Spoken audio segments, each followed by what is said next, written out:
My name is Ba Mates. I'm 17 years.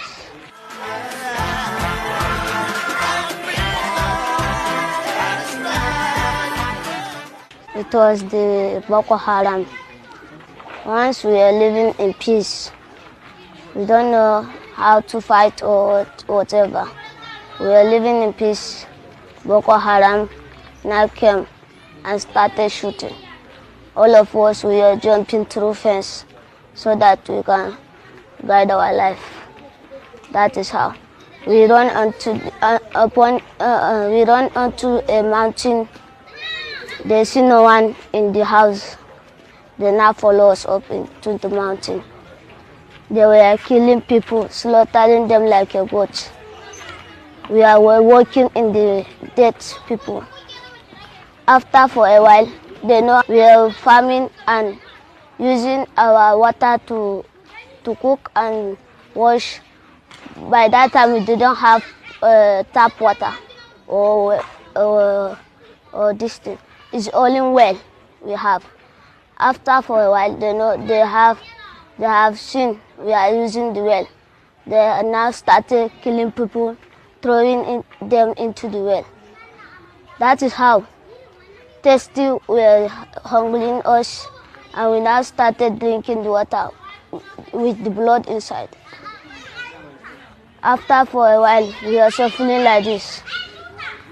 They were killing people, know how you can do to save them.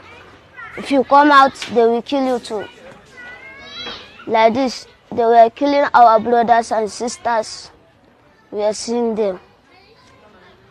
But my mother, she's a businesswoman. She used to fly Akara.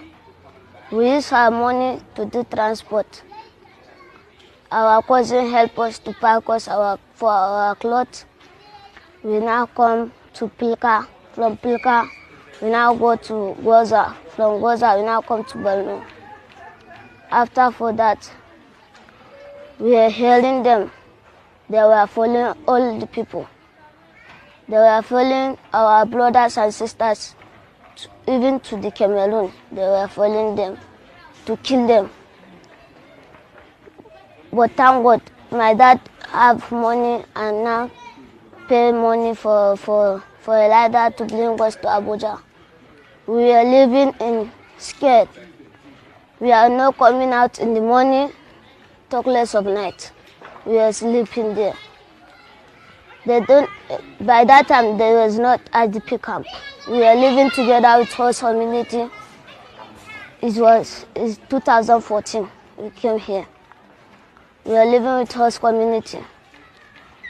Then, one man came to here. It was pastor. Yes, he opened us a church. Now, he was the one that started with us, and he come name us IDP camp. From there, we now started getting food, shelter, and education. You've been in the camp for how many years now? 11 years. 11 years? Yeah. Yes, I am still in school. I want to be a doctor. Medical doctor. I want to help people that they are dying, sick. Some of them are in the surgery. I want to learn handwork. We are doing summer lesson and they are teaching us shoemaking. So I enjoy it and I want to do it. Thank you.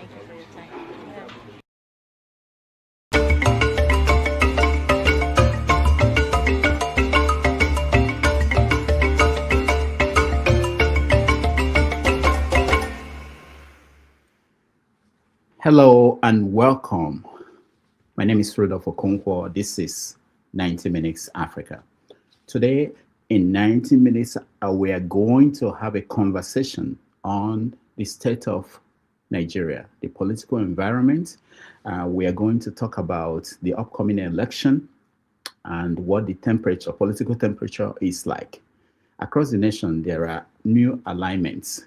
People are forming parties. People are joining parties, people are forming movements. On one side, we all know about the city movement, which is organization of people coming together to support the establishment, the political establishment in Nigeria. On the other side, we also have a new movement called the Village Boys. The Village Boys are presenting themselves as a grassroots resistance and a platform for political reawakening among ordinary Nigerians. So the battle line is drawn. What does that mean? What does that mean for Nigeria's democracy? What forces are shaping the political landscape ahead of 2027? And how strong is this emerging grassroots pushback? Today on 90 Minutes, we are going to examine these questions and take the pulse of the nation. Joining us is Maazi Ezeoke, who is now the new village headmaster of the Village Boys movement, as well as the anchor and CEO of Njenje Media. Most of you know him. He will speak with us about the growing political tension in the country, the emerging struggle for power ahead of 2027, what the Village Boys movement represents, and what Nigerians should expect as the political storms gather. We're promising you that it will be a candid and revealing conversation. We are also going to talk about issues in the news as of today. So join me in welcoming to the show the village headmaster himself, Maazi Ezeoke. Maazi, welcome to the show. Thank you very much, Dr. Rudolph, Dr. Damages. I hope you're no longer damaging stuff. Nice to see you. I was surprised that we saw you again. You showed up as a village headmaster in Nigeria. We will get to that. But first of all, let's talk about issues in the news. Just a week ago, the world was different. We were thinking that, few problems here and there, but now the world changed. We know that in Iran, in the Middle East as a whole, there are crises, there are fight, war, and nobody can predict what will happen next. I hear people now talk about use of nuclear weapon as an option. So it's a different world. What is playing out in Nigeria? I understand that the U.S. embassy is closed in Nigeria. There are fear of protests. People are protesting in supporting one side or the other. What is the temperature there? To be honest with you, here in Abuja, there is nothing actually that is happening. I mean, everything is calm as it, as we all know it. I think within the week we saw pockets of individuals, who tried to march the streets, and their march was peaceful. The state did virtually nothing, just basically observe what they were doing. Understanding that Nigeria is now under surveillance, so to say. And yes, you're right. The American embassy is closed off because I do not know the reason behind it, but common sense will tell you that they are, anticipating that certain individuals might begin to take the streets and they might not know how that will end. You're right. A couple of days ago, none of us knew. Just a couple of weeks ago in Dubai, and you would never believe that bomb would ever land that place. And now things are changing, and they are changing rapidly. And the dynamics of that war, as it is also changing.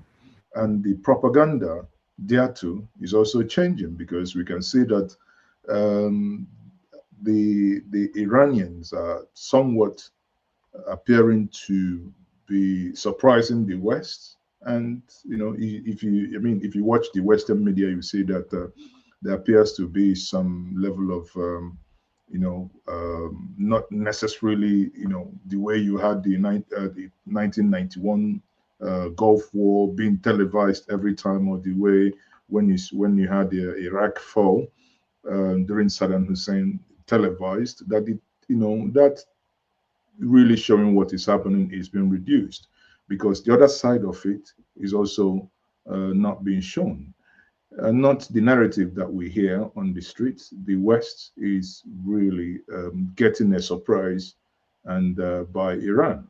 And myself too, I never knew that Iran. I thought when the Ayatollah was taken out, that the regime would, inadvertently come to an end. But it appears they are giving us a run for the money. There are people talking about misinformation all over social media. Have you noticed any? Is what people are seeing in the West different from what people are seeing in a place like Nigeria in the news? Well, in the news, obviously, Nigerians are seeing what they see from BBC or BBC or CNN, or Fox. But most times, because this is internet based, I juggle a little bit. I want to move away. There is a station called ABS, I think, is an Arabic television that tried to do some subtitle. Is not necessarily the mainstream, but I mean, they are doing a brilliant job trying to show the other side of it. And I do mix it with Russian television because obviously, if you only depend on one angle, you will. But the Nigerian population obviously is only saying what the Arise channels and AIT and many others are showing, and that's where they get the news from. Mhm. Okay, so about the Nigerian government, what is their reaction to what's going on in the Middle East? Jokingly, I was conversing with someone earlier yesterday, and he said, "Please, Nigerian government should not react. So it's better we stay the way we are because we don't want for somebody to talk and whatever he says means something else. So no missiles intended for Iran should come the direction of Nigeria. So that's that's the way Nigerians are taking it. Um, you know, Nigeria is caught in between the hard rock and the mountain because on one side we have our Muslim brothers who are siding Iran, and obviously the Christian-dominated part of Nigeria also, siding the American and the Israeli. It's quite an interesting take that, as I think in some of the groups where you also belong, one of the group is Concerned Nigeria. I was taking time last night reading the conversation that go there. Every single post that has to do with that, you can see is a divide. If it's about Iran, you can see our brothers, our Muslim brothers, being against it. If you see something, that has to do with, this Israeli jet was shot down, the other one shot down, you can see immediately the people of the Christian faith kind of antagonizing it. But interesting enough that people would just reduce these to faith is quite is quite something that is to be observed and studied, because I was thinking by now we should know Iran is not entirely faith based, as because if you consider the neighbors, they've attacked their neighbors that should probably have the same faith with them, but the war is not conventional in the sense or in the traditional way that many Nigerians would want to take it. But one thing is that people at home, people are going about their businesses. Aside those who have come out to protest, is not so many people. To be honest with you, are not even they don't even know that that war is ongoing. I tried something around Jabi, trying to ask people what do they think about the war? And then someone said, which war? And you're like, I mean, I don't blame you, because if someone is trying to eke out a living, he's not even bothered about what's happening international. So you must have light, and you know that the electricity in Nigeria has gotten from bad to worse, because I think as of now we have about 2,100 and something thousand megawatts, where we have the capacity to generate between 12,000 to 15,000, and we've been generating about 4,800 to 5,000 max, right? But now it's gone less than half of what we've been used to. So no one, many people do not have electricity, therefore they may not also know what is happening on the other side. You mentioned the lines of divide, which is Christian Muslim. There's another one, people who believe that America should not be the only power in the world, people who tend to ally themselves with Russia and China.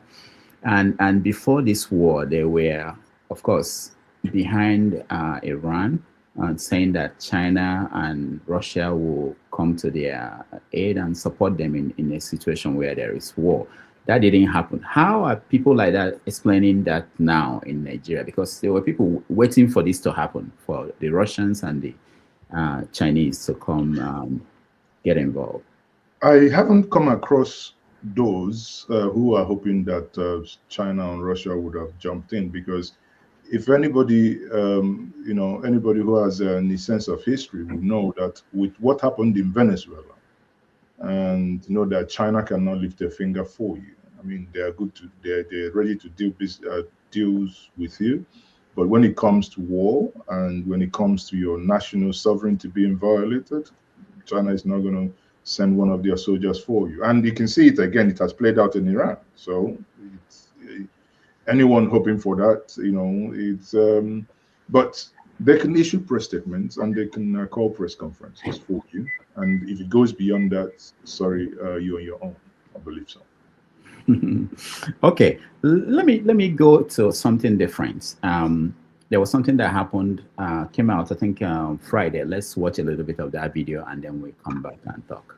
There is also this threat to life, and I can tell you that because I myself have received threats from Ezeoke and his camp, and this is evident, is everywhere I've reported to law enforcement.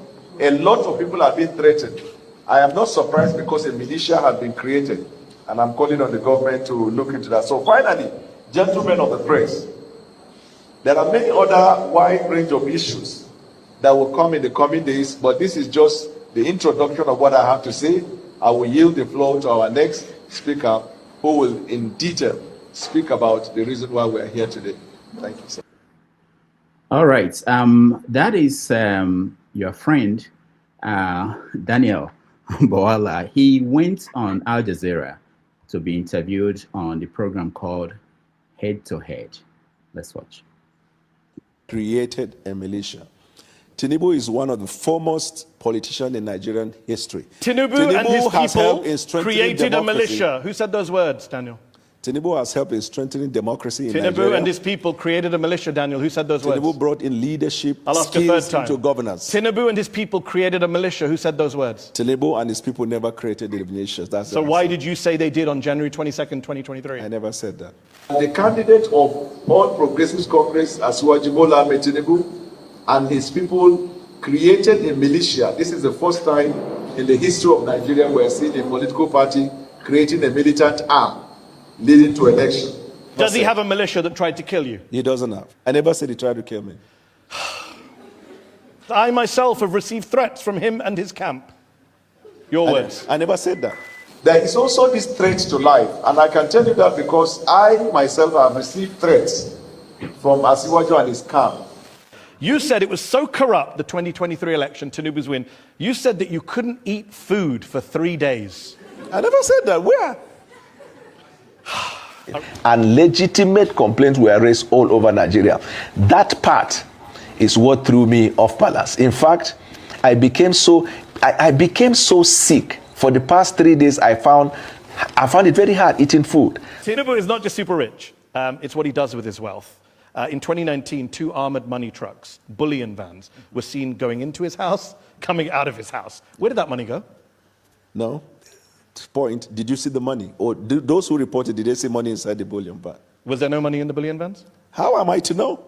You said it was money in the vans at the time, 2023, February. But there is only one person in Nigeria who is alleged to have moved money through bullion vans, and that person is on their ballot as the presidential candidate. On the eve of the presidential elections, 2 cash-laden bullion vans, your words, were seen on the premises, which was ostensibly for vote buying. Your words, January 22nd, 2023. Have you just disowned everything you've said in order to work for this president? I'm coming. All right, that's a little bit of the interview. Someone added the actual video because during the show they didn't play the videos, and people were questioning if it was right or wrong. Okay, so it was a disaster, and he wasn't the only one who was humiliated. If you look at the comments, the media in Nigeria is also being questioned. So let's start with the performance. Do you know him, Daniel?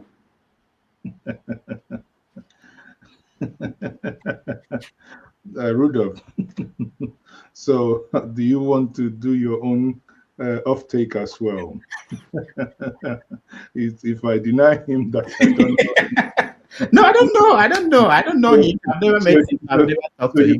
You can go and bring your own take and say. No, if you know him, I need access to him because we want him on the show next week. Yes, I know Daniel Boala very well.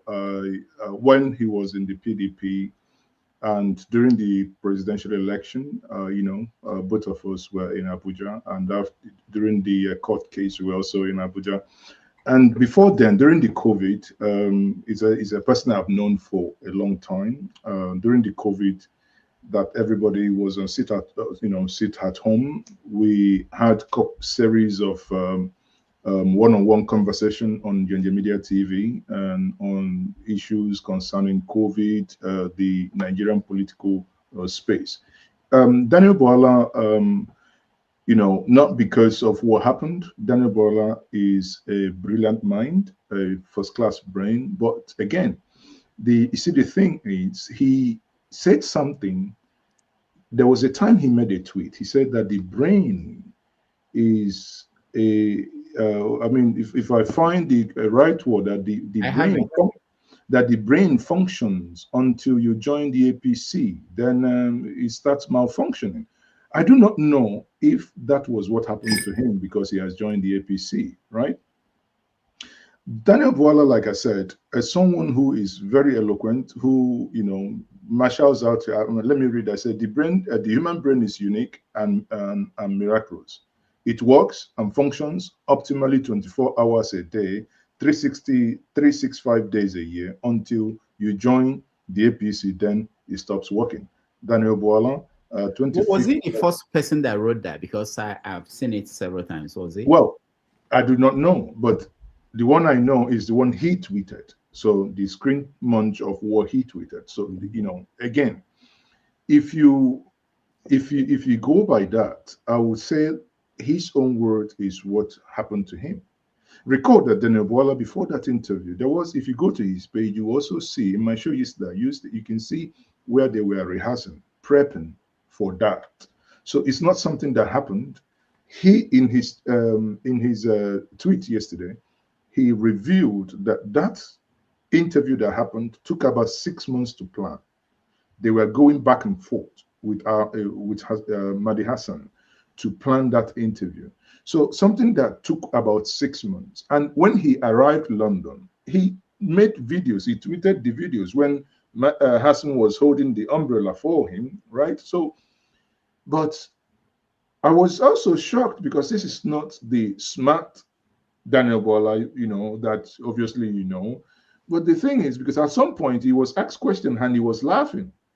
So the guy was, why are you laughing? This is not funny. And, so he wasn't getting, something must have happened to him. But in my explanation, what must have happened to him is the APC must have happened to him, because in his words, the brain was working before. The moment he joined the APC and trying to defend the APC. And again, the thing is that you cannot defend the APC and remain normal and sound normal. It's not only him. Do the same thing with Reno Omokri, who told us he went to Chicago and he found out and he saw the documents that XYZ happened. I don't want to say what the things he said, but suddenly he's telling you, oh, well, he found out that those things didn't then happen. One thing that I take away from all this is that in communication, and especially in public communication, we must be measured with our words. I know there are times people would accuse us to say, oh, you're speaking tongue-in-cheek. You're not. That you can talk doesn't mean there are issues you just uncontrollable and just say with finality. And it is as a result of making statement with finality that you can say this is just a tip of the iceberg, right? That Hassan was able to get these things. And he made a tweet now saying, oh, I didn't know they were going to question me about my past performances. Haba, if somebody is bringing you for a one-on-one, so one-on-one has no limit. Now that I'm one-on-one with Rudolph Okonkwo, Rudolph can suddenly ask me, No, it's coming. It's coming. Okay. Okay.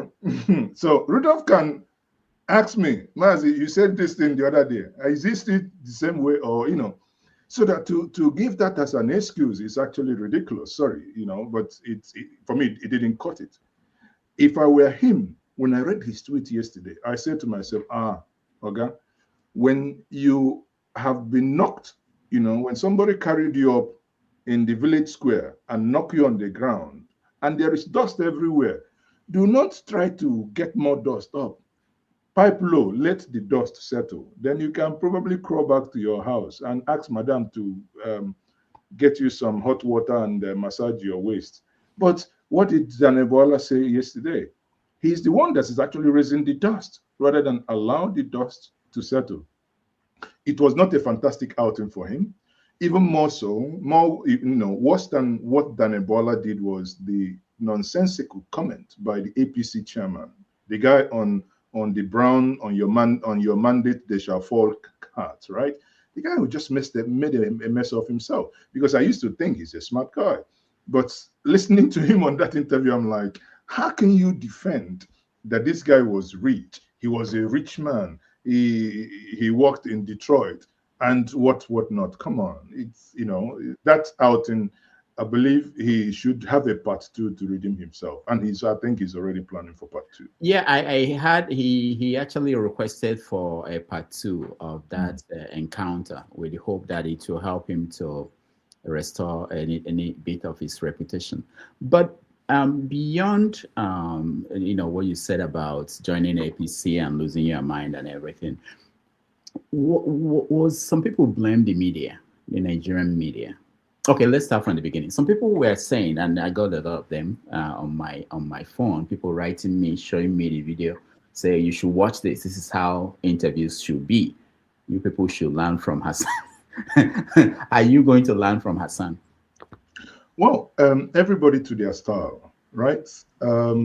You achieve the same. You can achieve the same result, the same outcome, right, without being confrontational. But Hassan, that is his own style. Recall that Shako, the guy that does that BBC program where Obasanjo got angry, wanted to work out, Hard Talk. So that is the nature of that program, right? And the way he does his own, so that is his nature. And you can't change that. You recall, our dear sister, Obi Ezeoke, was on that show.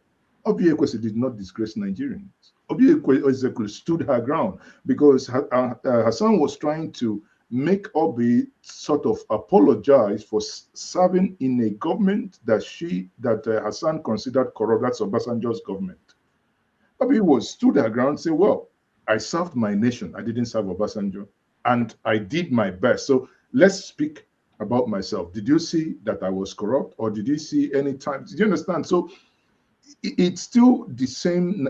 She's still a Nigerian. So it's not about, oh, this guy doesn't like us. And some of the APC guys were already saying, who paid this guy? That's his job. So if you're saying, if I'm going to, I took 1 or 2 things out from there, to be hard hitting, I would improve, because I like the way he did his work. The basic thing is that he did his work and he concentrated on that. So even when Danebola was saying, he didn't talk about much other things, the one he asked you on security, Nko, security, you played at the beginning. That brilliant young child that spoke at the beginning before the program started, brilliant mind. I was watching that young boy. I had good spin. I'm like, well spoken. well spoken, even in an IDP camp for 11 years. But that boy, he said he wants to be a medical doctor. I believe, I have no idea of that, that boy will make it. Brilliant young chap. That boy has grown up in the last 11 years in the IDP camp. That Goza, the place he called Goza, 2 days ago, how many people were killed in that place? People who came for the first time in the last 10 years. They've been living in Cameroon. They came back and they got killed. 2 days ago in Nigeria, in Goza, in Borno State. In November, I spoke with their leaders. I had a the State of the Nation that I do have on my platform, and their leaders, they came. They are no longer, so many of them to join that program some joined from Plateau State, some joined from Nasarawa, some joined from Abuja, some joined from London. So you can see, as a result of the insecurity in their place, how they've all run away, begging to see how they can go back home, right? So if we can all see this, then the guest was saying he was only talking about his past, the insecurity part. Why did he not do so well in those? Even when Amnesty International is quoted, in fact, that interview made Daniel Bola look like someone who is fighting with his tool, because he disagreed with everything. If he quotes Amnesty International, he has issue with it. If he quotes his own words, he has issue with his own words as well. Until after that video, after that day, and Al Jazeera did that actually, by the way. Al Jazeera went back to put some of these videos together. I said this is part one. Wait for part two, because there is more that they could put together, but it was indeed very, very, laughable to say that. So to say to your question, my brother, we would improve in our pattern of questioning, but those who can be more confrontational can be. But I believe that without being confrontational, one can still extract the same level of information from that individual or your guest. Mm. Now, talking about confrontational and styles, when someone like Oseni Rufai, when he does what he does on Arise, people also criticize him. Can you explain the difference? No, I think, Rufai does it, and I like it, because Rufai kind of pushes you to say things. Just that sometimes when you there are certain language as a moderator in a television that I think probably shouldn't be used, like saying to someone, I'll put it to you. I mean, this is not a law court or a police interrogation, right? But staying to the fact, on so day, this is what you said. Has it changed? So if you deny it, I know you've denied it. On so day, this is what you said. Is it still the same? But again, people criticizing Rufai, bear in mind that, Rudolph, if people does not criticize what you do, that means you're not doing well. It is only a ripe tree with fruit that children can throw stones just to get something out of. If they don't criticize you, that means you're basically TikToking and Instagramming. That's I put it that way. If that interview had happened in Nigeria, would it have been the same? It depends on who the host is. Yes. If the same people, Hassan with Daniel, would it have been the same? No, of course. You mean if it's the same media outlet? Yeah, but in Nigeria, it wouldn't have changed anything. So you mean because location, just like I was telling before we started, in a telephone conversation with Professor Soloin Soyinka, he used a phrase, location indifferent. So location shouldn't matter. No. The location of that shouldn't matter. Would people bust in there and say, stop questioning or what? You understand?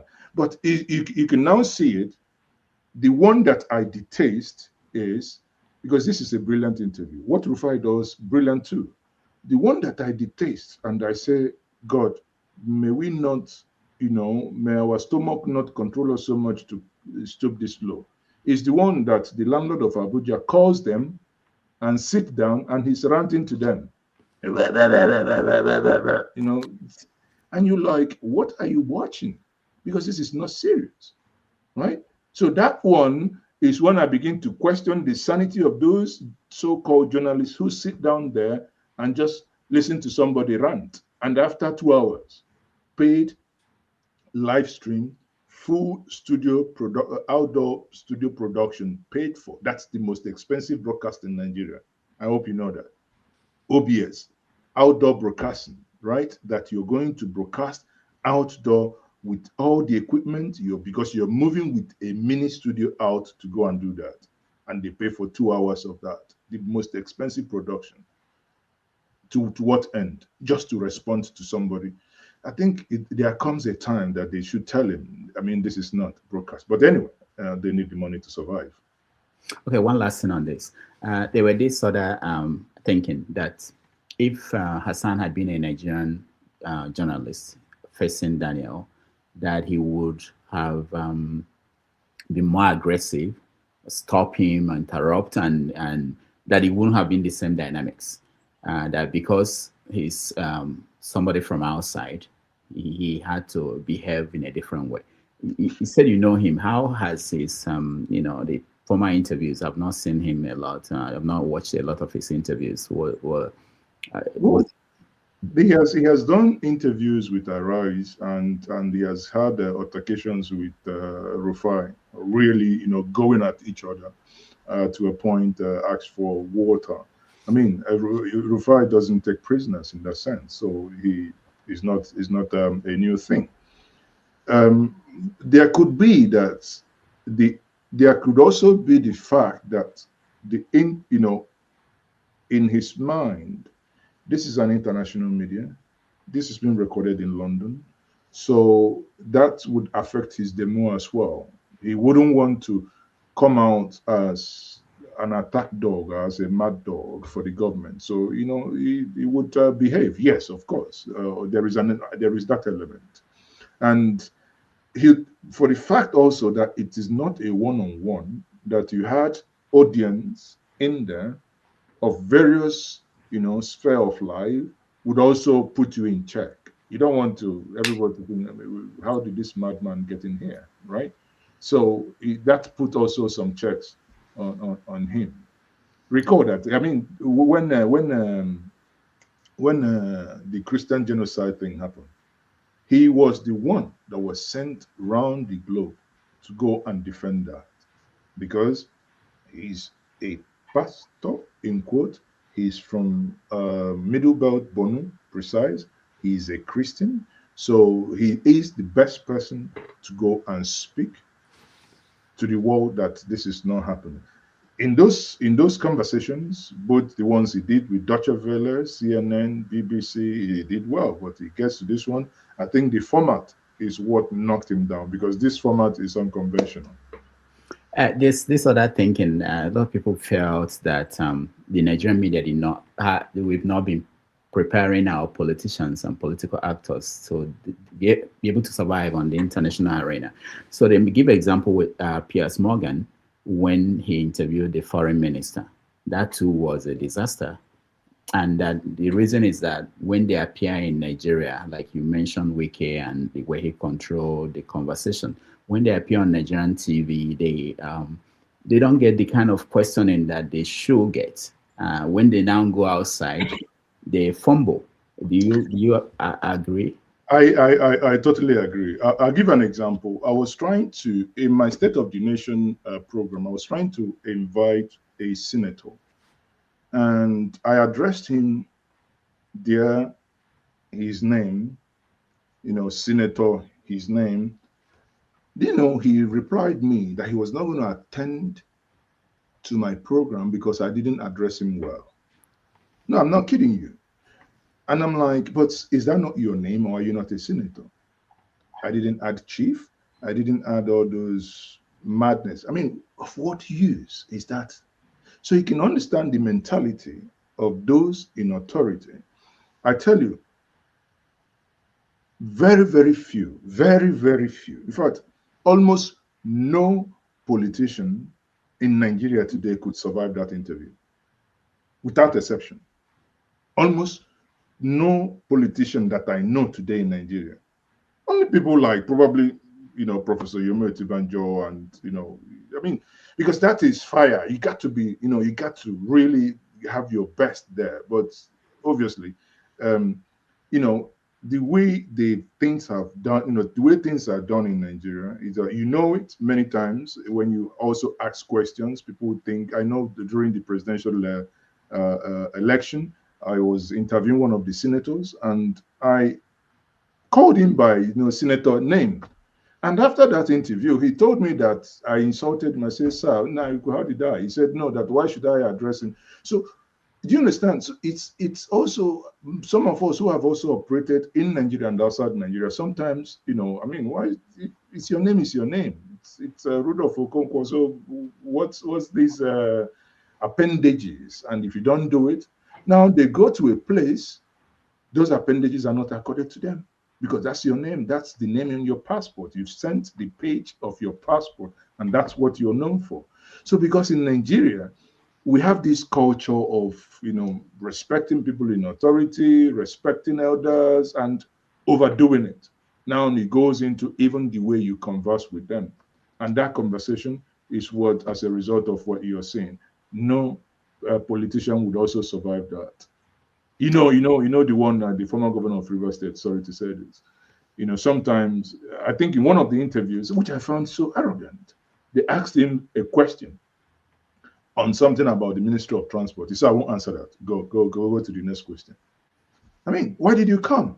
They asked him something about the now Minister of the FCT. He said, "Why should I talk about Ismail Jr.?" So, but that's that's derogatory, right? But it happened in Nigerian media. And the next thing, if you had pushed, he could walk out, right? And now, if he walks out, maybe your producer will begin to give you query, because they may have lost revenues accruing to or from those ministries. So at the end of the day, in Nigeria, because they are the ones funding the mainstream medias, and you cannot expect someone who is funding you to take certain bullets. I've witnessed it in one of the press conferences that I had in Abuja with Professor Chris Nwokobia regarding the Mele Kiare on the missing funds. I called 6 media houses, television houses, all the ones you know. All the ones you know. The press conference is still on my YouTube channel. They came, we gave them the normal, transport you give. At night, the lady that coordinated it called me, say that story was not going to fly because it was against NNPC and their head. I said, wow. He said, don't I know that NNPC has some level of transaction they do with them? What I'm telling you, the 6 television houses, none of them touched that story. Yet all their cameramen came. The story was not published till today on Mele Kiare, on the corruption in the NMCC. So what do you expect the media to do? Now, but because I don't care. For me, it is truth. Stand by it. We published it. Here we are today. So like you said, I won't be surprised that in Nigeria, things will happen differently. Now, you made me think about, I always worry about understanding of the media. I can tell you how many times I receive messages from people saying, this is not journalism, this is not how it's done. And these are people who, of course, have no experience. Is it that the media in Nigeria, they've not been able to explain the challenges they have or why things are the way they are? That the Nigerian people, sometimes they expect more than what the media can provide. Sometimes they don't even understand the environment where the media operates. Again, you do not blame them, because someone will look at Al Jazeera and does not understand the funding structure of Al Jazeera and want you to do the same thing that Al Jazeera is doing. Now, Rudolph, let's take 90 Minutes Africa. This is a program solely funded by Rudolph Okonkwo. Rudolph has a day job where he goes to work, makes his money, then uses it to fund his own program. Where it be that Rudolph is getting funding and sponsorship, or maybe grant somewhere that will allow him some level of independence, the question is, and one thing, I'm not making excuses for the Nigerian media, but you need to cut them some slack.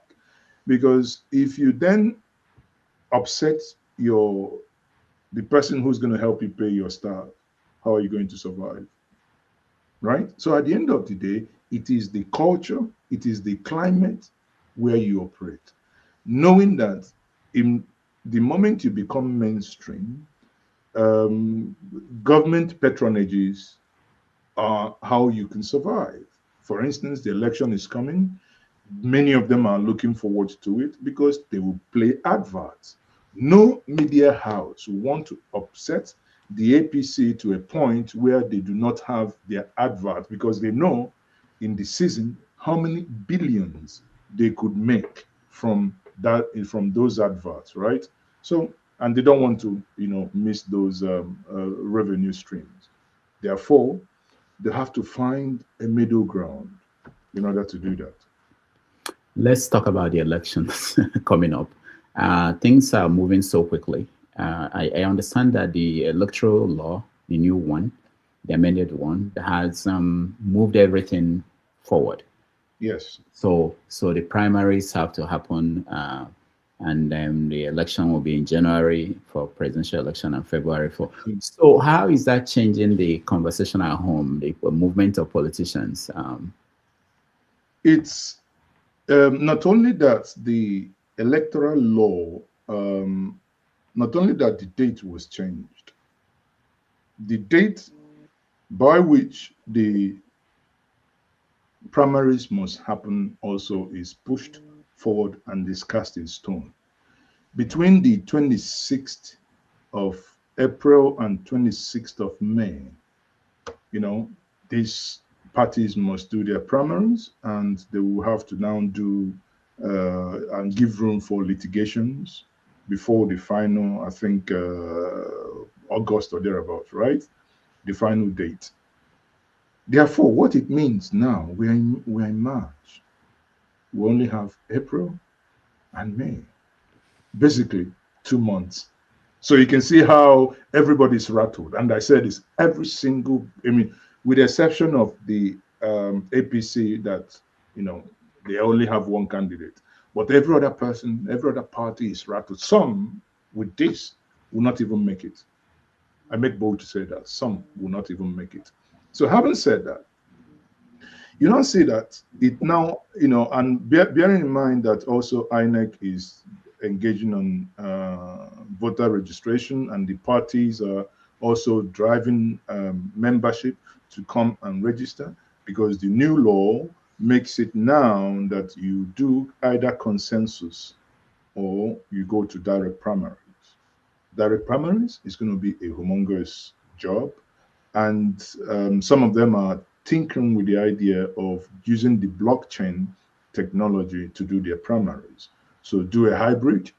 Either you do, some will vote, and some would now have to vote through their mobile phone and with some sort of NIN code authentication and whatnot. So it's good in some sense, because I was arguing with someone last night. He said, but it's too short. I said, listen, this election is not by accident. In end of Q4, beginning of Q4 2023, the Supreme Court gave verdict on the 2023 election. Therefore, that's it. What have you been doing? So, if you give someone who is not, in my view, if you're not prepared now, if I give you another 2 years, you will not be prepared. So if you wanted to, you should have painstakingly been going through the process of getting things done before this time. So the heat is on. The politicians are feeling it. I'm not a politician. So they are feeling it. And let's see what they make of it. The opposition complained about something specific, the online registration of their membership. What is difficult there? I don't know what they were complaining about. Is it that the time, they don't have enough time to register people, or that people cannot register online? What was the issue with that? Honestly, I don't know specifically what you're saying, but if it's about online registration, Rudolph, I said it. I play within the opposition realm, but I do not buy that. Honestly, if you were serious, some of us written about it 2 years ago. This thing should have been done. So if they can't get it done, sorry. It's honestly, I have no pity there, because there was a more than enough time to have done all these things. All right, let me play this video and then you tell me what it's about, what's going on. Ayakai, Oribo. Ku wanke dan mazaje na maza. Ita obe, wani za mu kurbi damu da fura. Ita obe, ya fita namu yayo da mara. Okay, bu ese bu nwa ochia. Abunye obigwe, loba ebe mandoni local government area, la River State. Abun village man. Abun village man ka lefaka Peter Obi. Orúkọ mi ni Eunice àti Èjìdé, ọmọ ìpínlẹ̀ Enugu State tọ́bílẹ̀ Èkó. Mo jẹ́ village girl fún Peter. Eva mbụ Dr. Nestor Nzeribe, mbụ onye Uburu, Ọhazara, nke ndụ na Ebonyi State, mbụ a village boy for His Excellency Peter Obi. I am Justin Kingland, Justin Okechukwu-Ezeama. I am a village boy from Ifitana village, Agolo, in Anambra State. I am a village boy for Peter Obi. My name is Okasi Oka. I'm from Umunko in Igbo-Etiti, local government area, Enugu State. I'm a village boy for Peter Obi. My name is David. I'm for Peter Obi. I'm from Akwa Ibom State. No can I be Sikbo, Sultan Express. Ezeoke, I'm a village boy for Peter. My name is Musbah Umar from Shema Village. This is my local government area, Katsina State. I'm a village boy for Peter Obi. I am village boy from Abreba, Amogudu, Abreba, Abia State, Ohafia local government. I am village boy for Peter Obi.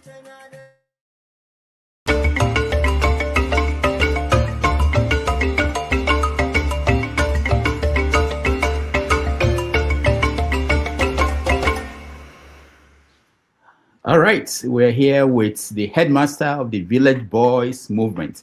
I understand Village Boy and the concept, and must it be village production of the of the video too? But you are the headmaster. What is the Village Boys? What are they up to? Okay, thank you very much, Dr. Damages. What Nigerians are witnessing today is something deeper than a political campaign. The Village Boys movement is an organic awakening of Nigerian youth consciousness. This movement did not start in luxury hotels in Abuja or Lagos. It was not launched with press cameras flashing in Lagos, and it was not financed by political godfathers. It grew quietly across social media spaces, campuses. Conversations happened, market discussions, tech hubs, community gatherings across the country. You all know, from Enugu to Kaduna, Ibadan to Oyo, young Nigerians began using a new language, Village Boys. And the reason, it is powerful, it is very simple. It was not manufactured, it was discovered. This is not branding, it is awakening. Why am I saying all these things? I say this, that Village Boy is a direct affront to some of the videos some of us watched when you saw the over-bloated fed baby from Imo State when they were showcasing vehicles for the city boys. And like a wildfire, so many Nigerians wanting to counter that narrative began to form to say, this is the real awakening, and they have emerged. And why have they done that? What triggered this awakening is a feeling by many Nigerian youths As they began to share that video across the country, young people started to realize that their energy was often being packaged for political spectacle. Their loyalty was being commercialized. Their voices were being rented. Their identity was sometimes reduced to cheering for the elite structure. And you can see the conversations in those videos. And as people, without any form of coordination across, both in the diaspora, those in the southeast, those in the south, those in the north, everybody began as if there was a meeting that was held. That is the power of social media. And naturally, people began to feel used. They began to redefine themselves. In political sociology, we call this grassroots collective mobilization. This is what Village Voice movements represent. A generation redefining its place in Nigerian political and cultural space. How did you become the headmaster? Well, in that coordination, we started having meetings, and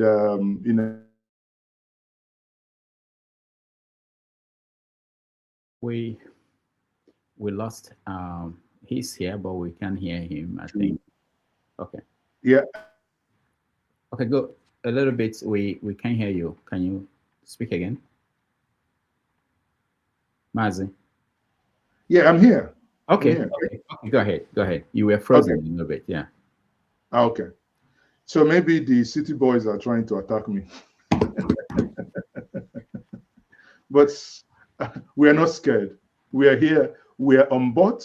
We are unafraid, and we are unapologetical, in the things we do. So I became the headmaster because the structure that we put in place here is very simple. We want to move away from where these are contract rent seekers. These are people who have, people of means, but without commensurate input.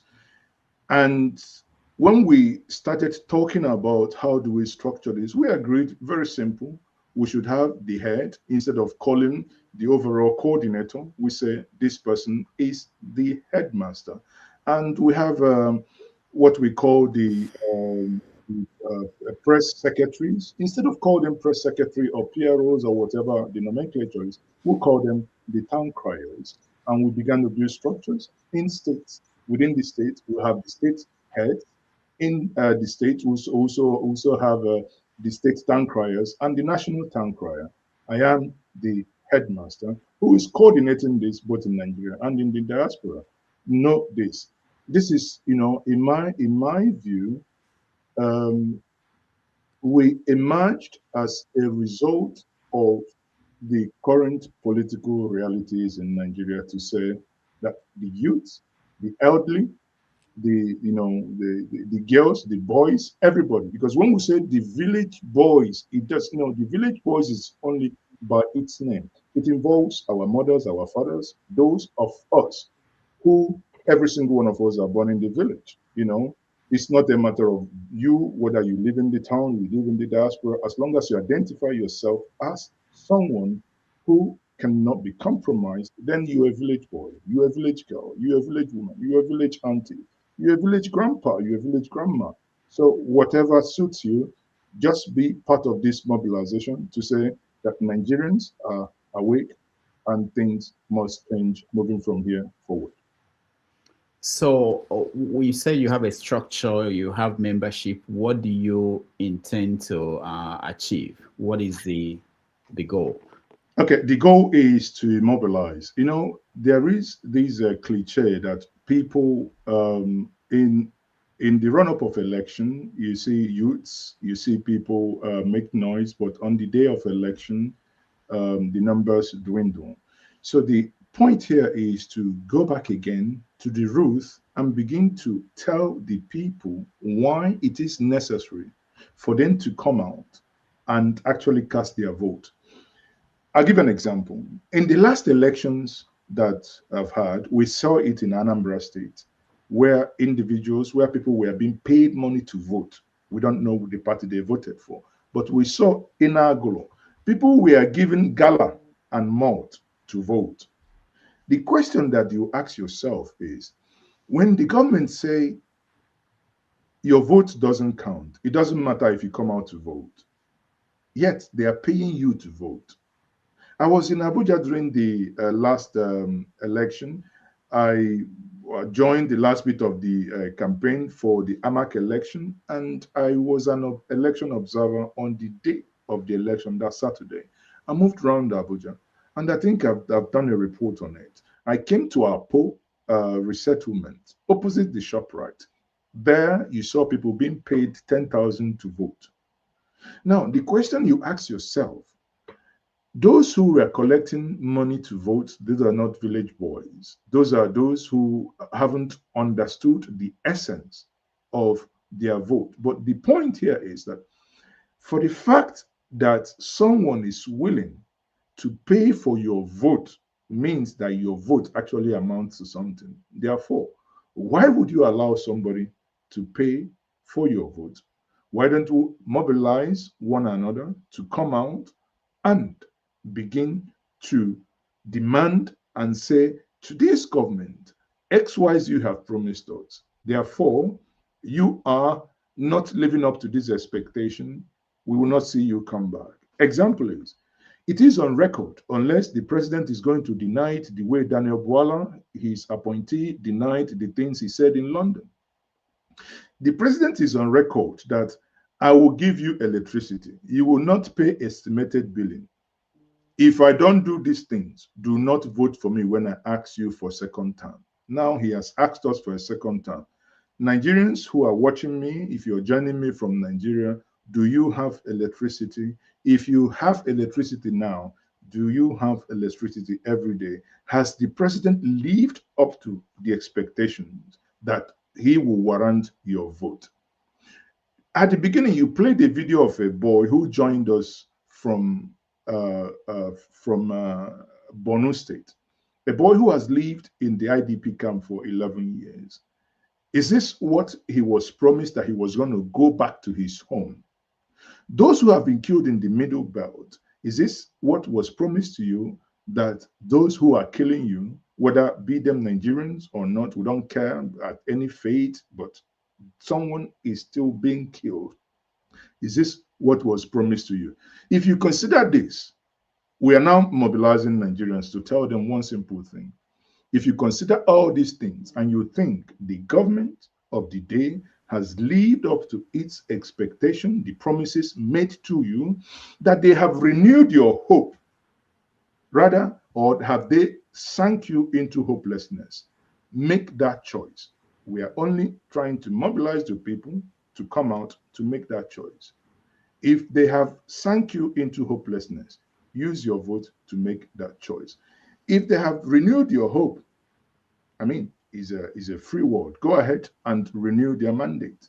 But bear in mind that when you renew their mandate with hopelessness, on that mandate, you shall fall, because that mandate is already wobbly. So, how many people do you have as members? For now, it's broken down by states.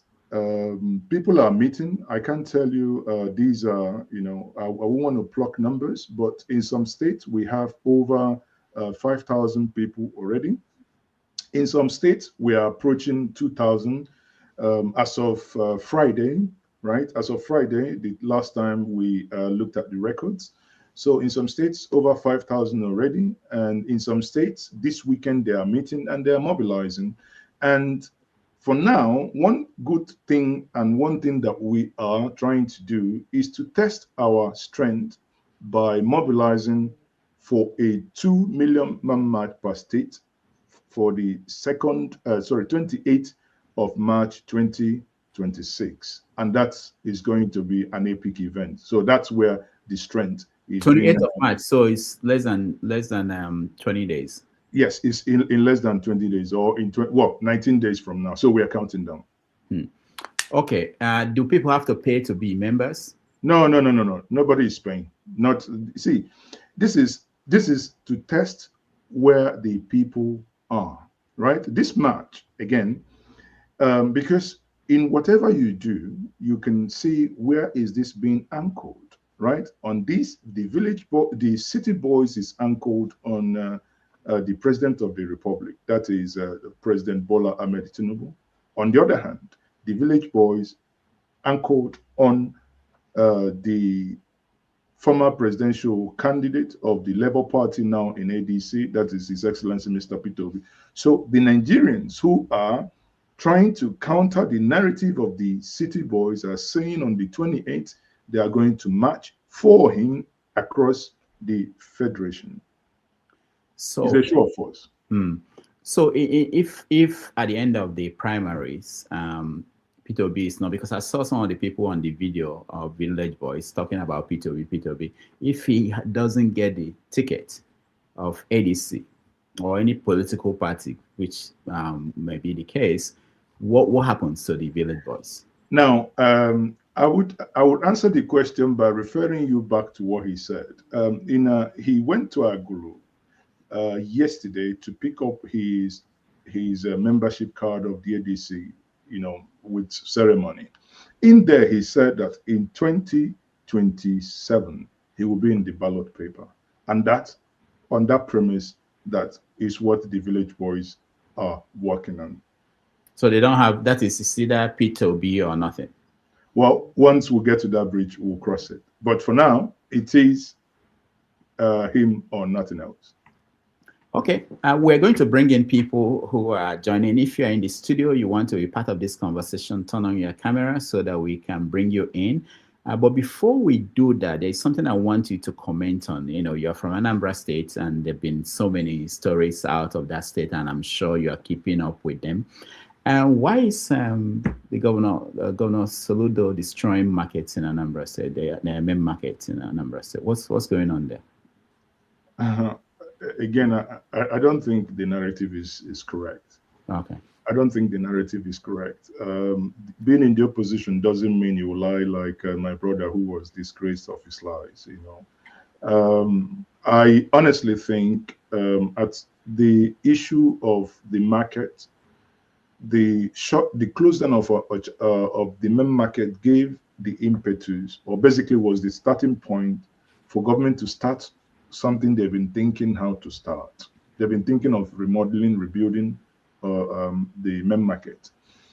I was in Area, and I don't know if my staff, if they published the video. I was in Area, and I went around the Area market. You would never believe that this is the same Area in the 80s, 90s, and early 2000s, that when we go there, that is the same Area. In that Area market, trucks in the stores, truck can come in, offload. I mean, telling you that it's wide enough, right? So if this gives opportunity for this to be rebuilt, why not? Why I'm saying this is you can't make an omelette without breaking eggs. I recall when I was in Enugu 2024, I just came into Enugu for a meeting, and I saw Gariki. People, bulldozer were destroying things at the market. Bulldozer were basically destroying things. And I went there. I went with my camera, and I covered people. People were crying that their livelihood were being destroyed, blah blah. But if you fast forward and go the same place today, you see that those who probably have lost, and some of the people that I eventually spoke to say, yeah, they felt pain when it was destroyed, but now they are happy that actually what the government is doing.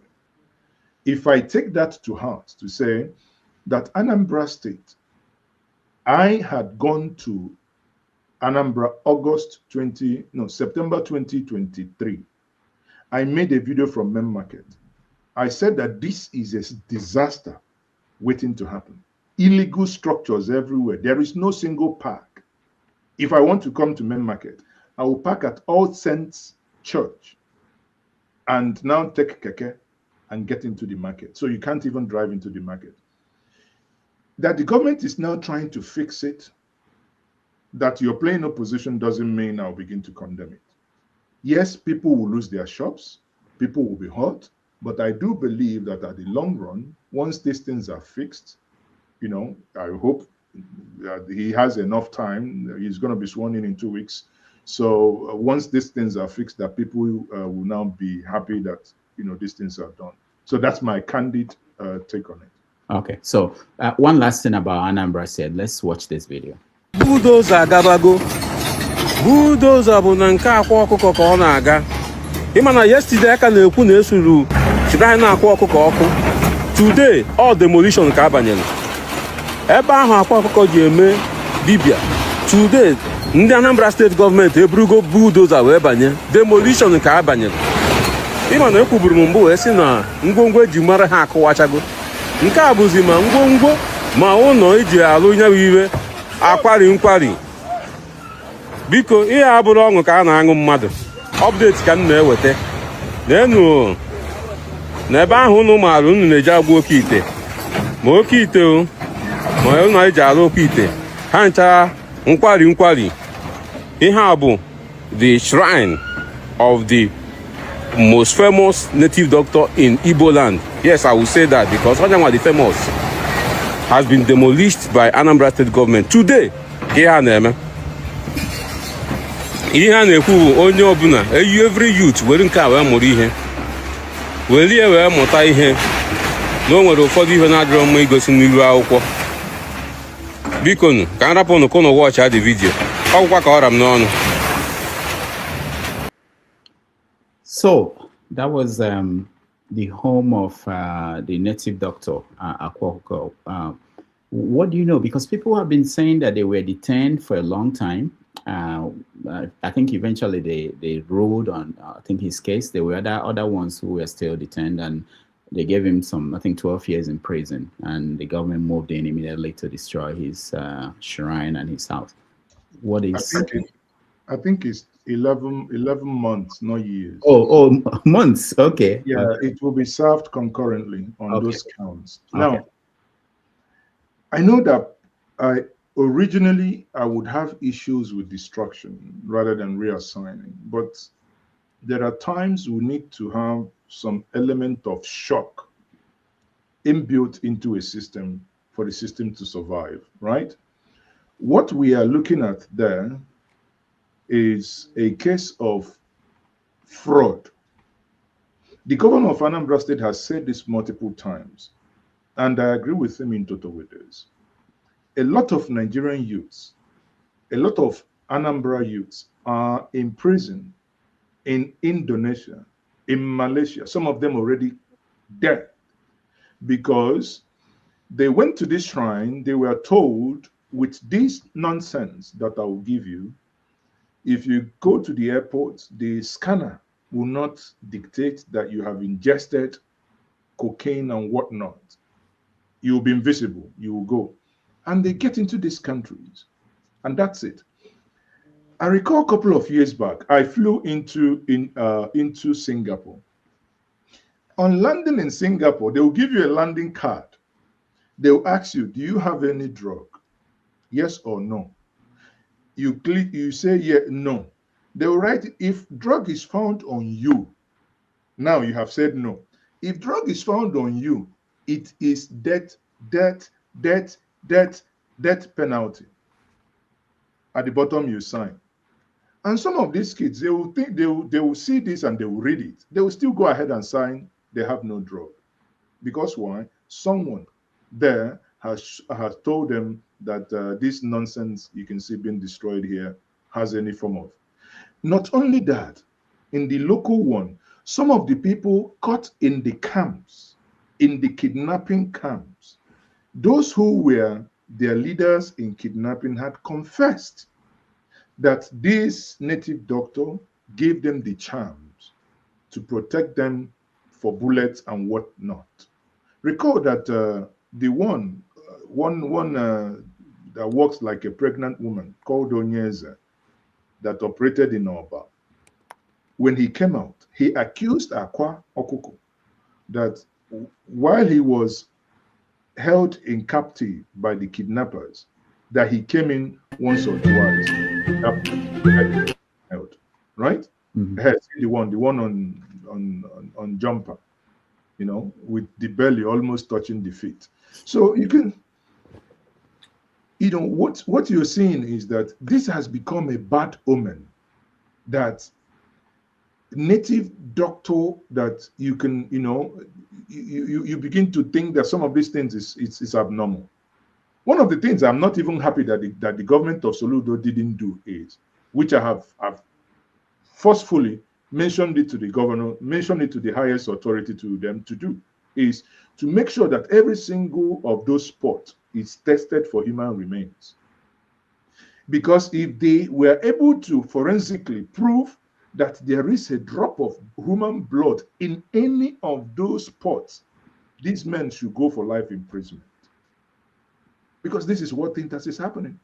How could you then tell the youth that you do not need to go work hard? You just bring what XYZ will make you rich, and we are showcasing this on the social media.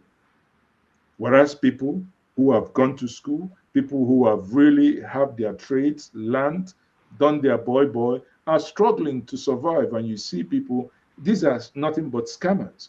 Is to tell those who go there to see that those things are just, as Macbeth said, it is the eye of a child that fears the painted devil. Those things are just abracadabra. Because you can see the bulldozer went in there, destroyed, and the bulldozer engine didn't knock. The thing didn't stop. And I do not want anyone to come and say, oh, this is a religious war or whatnot. It's a pure nonsense. Njenje Jesus is a Christian. He says he's a prophet. So is he not a Christian faith? But yet he engages in this nonsense, fetish activities. I'm glad. Destruction is the best thing, because I do not see any good those nonsense would have been used for. I think I support the government of Anambra State on that. It's good riddance. So those who are still intending to do more, they should know that the society cannot do. I mean, you can do your practice. You can practice your religion in peace. I still remember some of the most purest human beings I've ever come across as a child were those pagans. Ndị Okpensi. When Aneme Conquer, then you can see them purest, with their barefoot, but they worship the deities that they worship, and they go home. Not this pollution. Go to all the waterfronts in Anambra State before the task force started doing this. You go there, you see people throwing polythenes, plastics. Some say Fanta, some do just be throwing them. I said, this mommy, whatever they drink Fanta, you could get diarrhea because the level of Fanta is too much. Anyway. All right. Thank you so much for that information. Let's now bring in our people. They're here, and we will take turns to interact with you. I ask everybody to find your best question and comment, and then when I call on you, you do that, and then we go around. Let me start with Mr. James. Mr. James, welcome to the show. Yeah, please kindly start with another person. I'll be with you later. All right. Mr. James wants to pump his question, so I'm scared now. Something you can hear clearly, please. Okay, thank you, Mr. James. Maska, welcome to the show. Maska, can you hear me? Thank you. Okay. Yeah, I can hear you, Mr. Rudolph. Thank you, and very good evening to you. Thank you. And good evening to Maazi also. So I have one comment and then a question. Go ahead. Should I start with the question or the comment? Let's start with the comments. Okay. I just want to, it's not really a pushback, but to say that, you asked a question about journalism. And I think it's answered the question of time. Yes, to some extent, I would agree that the difference between our journalism and what Mehdi Hassan did, to a large extent, a question of style. But I think there's much more to it, and I had expected him to guess to at least say as much. My take is that our journalists are really lazy. The real difference between Mehdi Hassan and any other person is that the guy did his work. He had a barrage of statements that Bola made, and he had them at his fingertips. I can put it to our guests that, look, anywhere you go and people have done enough research on you, they will disconcert you, especially if, one, you're not entirely honest, and secondly, you are not really prepared. I remember one question Mehdi Hassan, not a question, he made a statement that, look, I've seen, Mr. Bola, I've seen a video where you guys were dancing and drinking, that you were preparing for this interview. What exactly did you prepare for? This one now that I'm asking you questions and you are dancing around, all you can do is raise a glass of water. That, for me, I think is where our journalists should aspire to be. We cannot wash it under the carpet and say it's a matter of style. The reality is that today, people are not as honest as when we were younger. I mean, the world has transformed so much so that you can see a video and you cannot afford to believe it. You get what I'm saying? That you don't expect anybody to come up today and just tell you, answer a question, and he answered you honestly. You must, as some of us on this panel would say, you must hold his leg to the fire. This is what our journalists must learn to do. And to do that, you need to do a lot of work. Our journalists are lazy. They will ask you questions that you expect them to have told you the answer and ask you, why is it like that? No, but what do? They will ask you.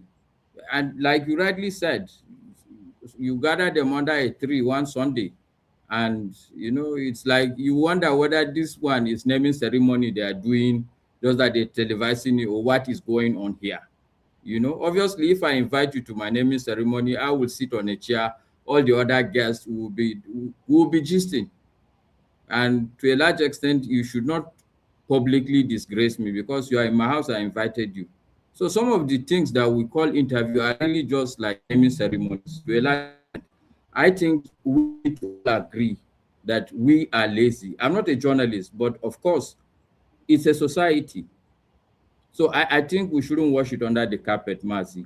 And secondly, brother, I agree with you. I mean, I that much you said, I agree with you totally. I don't dispute that, Yeah, because like I said, today the society is not that honest. So we must learn to dig deep. If you really want to get the truth, you should not, even if, for instance, I'm a parent, sometimes you have to find a way of drilling down on your kids if you really want to get out the real truth. So you cannot just take things on face value. So that's one. The part two of that, and please don't be offended, Maazi, I have deep respect for you. But you see, you mentioned also a thing of culture in our society. And I look at the two of you when you were having that interview. Mr. Rudolph, his name is simply Rudolph Okonkwo. And I was asking myself, like, why is this man adding Maazi in front of his name? And we talk about a society that we should be egalitarian. We are criticizing the person that, for instance, I could add Alhaji Maska PhD in front of my names. Why do we have to do that? Why do we do that? Our Maazi is just Mr. But why is just Mr.? And equally, Mr. Rudolph is equally a man. Why do we be? And then we say the society is somehow. Every young man should begin to add Maazi to his name. Sorry, I'm a bit hard on you. No, it's fair, but that could be, I can tell you why. No, don't explain it. I look. No, because you brought it up, it has to be explained. It has to be explained because if not, fair enough. So these are my two comments. But before I go to the question, I must commend you because I watch you a lot, and I know that whatever you do is against the run of the mill, and you put yourself at risk. You could easily find your way to get appointed to one of these houses or be some, what do they call it, spokesperson somewhere. you are good enough for that, but you are choosing not to do that. So I must let you know that I acknowledge all that. That I'm coming from the tangent I come from is not that I don't appreciate who you are and what you do and what you bring to the table for our society in particular. So that's the comment. So if you want to respond at this point, fine. Or you want to wait, I put the question also. That's also okay, sir. Oh, this one's a comment only. And it's just comment, no question. It's just this one. that's why I said it's your explanation for the look. No, I was you just okay. Put your question too. Okay. It will now be 4 because you ever have 2. No, my question is one. So when you were saying that no politician would pass Mehdi Hassan's test, and you single out only Osibanjo, and when Rudolph asks you this village boys question, and you say you people are for Peter Obi, and I start scratching my head like, are you suggesting that Peter Obi will not pass that test? That you passed him over, and you said only Osibanjo will pass the test? So this is my question, sir. And I'm sorry, I'm being too hard. Sorry, sir. No, you have to. Exactly. You don't need to keep apologizing. No, Maska is being like Hassan, yeah. That's what we have to all be like. Go ahead. Okay. So should I go or yeah. more questions? No, go ahead. Answer. Okay. So Maska, I think let me start by the first one. The journalist, as you know, Hassan, you alluded to the fact that he did his job. Of course, yes, he did his job. You can see that also. And Daniel Bola, in his own view, also did his job, but he was he kind of missed it, sort of. Maybe in exams, the places you probably will, from the pages you read and the questions didn't come from those pages, so probably the lecturer started at the end of the textbook. Now, but one thing that stood out in what you said is not only that in this part of the world, people are just, when it comes to interview, they are somewhat being driven by relationship they've built over the years. Because the relationship, the family business, the family time, your livelihood is anchored on that job. Therefore, most times when, I'm not making excuses, but this is what I know, that sometimes when they engage, these are things that play in the mind. Now, you go to someone who is detached, because if we flip it, if we have someone from, I don't know, from outside Nigeria, where a journalist in Nigeria is going to interview, where he has no atom of relationship at all, he may actually be more not in style, but also the way of throwing that question. He may also sound like what Hassan has done. You take to the question, if I should, why should I add Maazi to it? I add Maazi to it not as a name, but it has a history. That when I was a student in Germany and in the language session, that in German you do not call somebody by, if your last name is Master, then I must say Herr Master. That is Herr. That is Herr Master. And in this case, they wanted to know what in our own the equivalent of that Herr, and that's Maazi.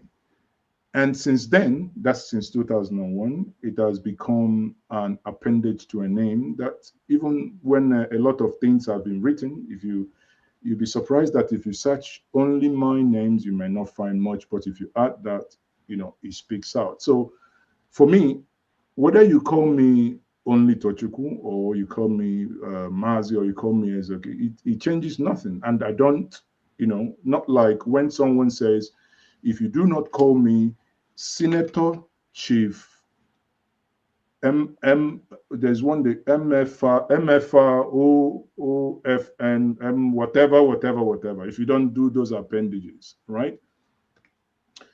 Fine. I mean, that's, again, it's a choice, but when I look at it, it's just, you know, the way you, over time, one is being addressed and restored. There is nothing attached to that.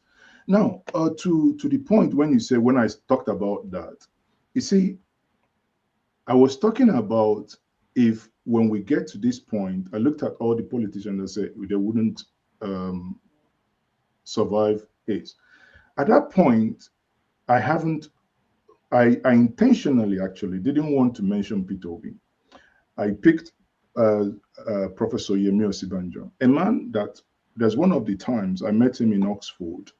I asked him, what was his thought in a private conversation? I said to him, what was his thought in the last 2023 election? Osibanjo told me that he would have wished that that election was between him and Peter Obi, that Nigerians would have enjoyed intellectual debate. That was his words. Now, for me to just mention him, because I know I'm still going to, there is no need poking something that I was still going to, you know, elaborate on. So on this, I was going to talk, I have a whole show to talk about Peter Obi. So at that point, I didn't want to bring him into that conversation. But if we have to do that, I would say if we go back to the Chatham House of early 2023, the conversation is very clear. It's there in the open. We know those who assigned questions and those who took questions and did justice to that. Assuming, in this sense, that it was Hassan who was moderating that. Obviously, we know those who would, if you ask them a question about insecurity, they will call one person and assign it to because they don't know what to say. And those who will tell you, this is what it is, and they will compare it to another country, and some of us will say China, or some will say Indonesia, some will say Singapore. And he's not afraid of doing that. Therefore, maybe it may have irked you that I didn't do that comparison earlier, but in this sense, yes, he would definitely, with someone like Professor Sibanjo and Akinyumi, you know, the former ADB chairman, you know, these are people, to be honest with you, and before we got to that point, I actually explained how Obi Ezekwesili took a fantastic, you know, the same person, the same line of questioning, but how Obi Ezekwesili was able to push back and say things the way they ought to be said. Thank you very much, brother. All right, thank you, Maska. Let's Thank you now. so much. Thank you, Maazi. Thank you. Let's go to James. Are you ready, or should I go to somebody else? Okay, let me. Okay, give Mr. KJ the chance. Okay, KJ, go ahead. I don't mind. I wait. Let's hear from him. Okay. Okay. Thank you so much, Rudolph. Maazi, Tochukwu. Okay. I don't want to call it that one. I've forgotten how to call it. It's okay. My dear brother, you know, it's good to see you again. I appreciate what you do down there and the risk you take. Me and you, you know, we know they get plenty disagreement, but some places they share, you know. First I will ask you a question, but then I will just say, you see, before I came into this program, I was listening to Precious, and she was dealing with the same issue that, you know, Rudolph dealt a bit, which is the issue of the traditional people and juju as a, you know, a way of life. And I'm a Christian, and I believe totally in God.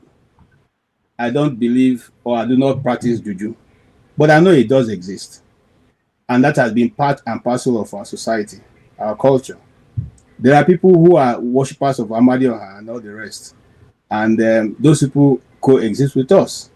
So if we say that a governor who have so many primary schools, who have so many other things to do, who has not been able to totally deal with the issue of poverty in his locality, will leave that function and make it to go after native doctors.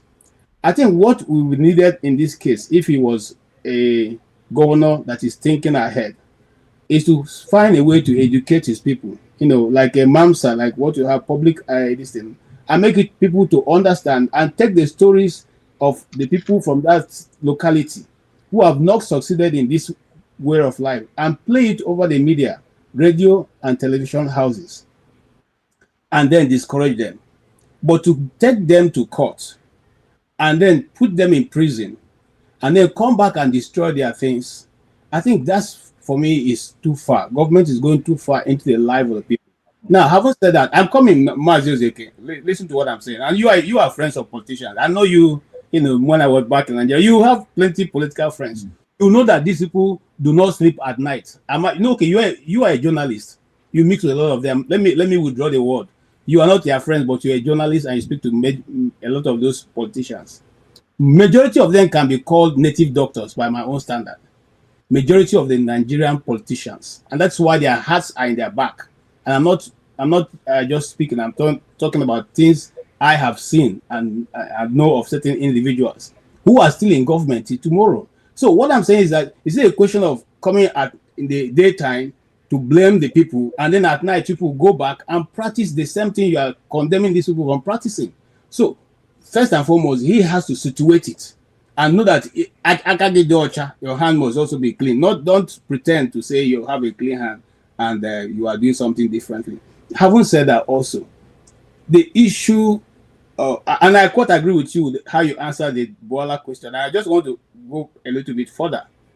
You see, people say Nigerian journalists, and that's like Maska say, we're not daring. No, we are daring, my brother. You live to fight another day. I keep saying that many times. Some of you stay in the comfort of your homes. You don't know what the journalists go through. Okay, and when they are caught, majority of the Nigerians say that it was Chief Ezeoke. They hear now. Don't they tell these boys things? They hear. Now you don't enter.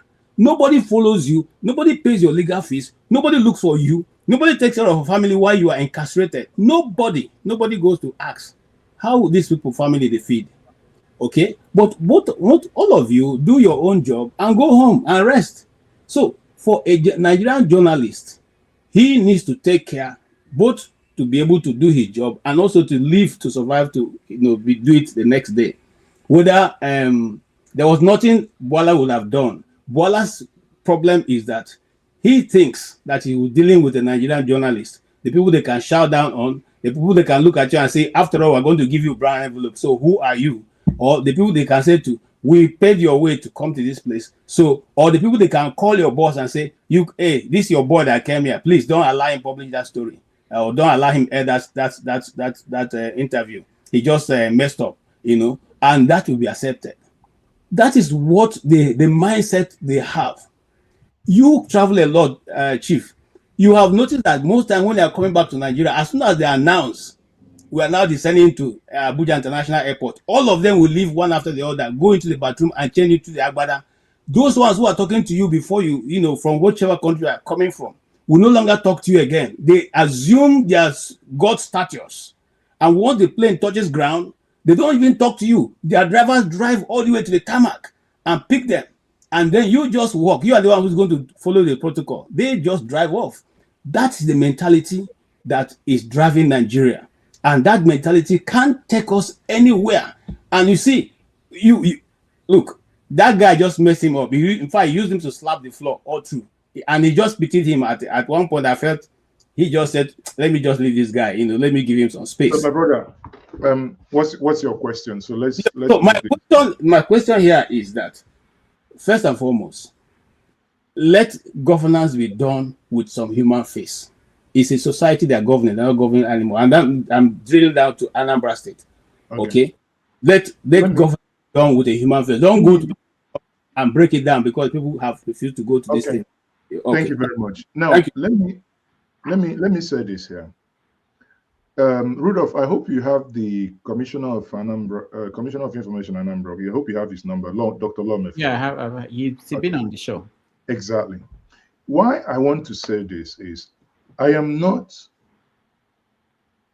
vote for Soludo. In the last election. I am not his mouthpiece. but I have conscience. I'm a proud Onyanambra. I'll tell you this.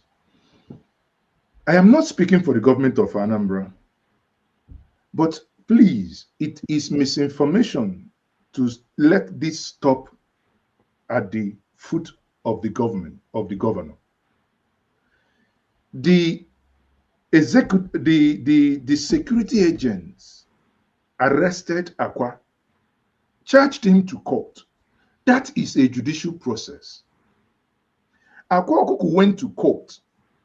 Now, you know, in Nigerian court, the executive didn't control the court. The court was sitting. They go, they come, they bring evidence, they call witnesses. To some point, judgment was given. Two options was given to Akwa. He took this option and took a plea bargain. I repeat, Akwa Okuko Tiwara Akinoba took a plea bargain. It means, do not jail me for 12 years that my offense attracts.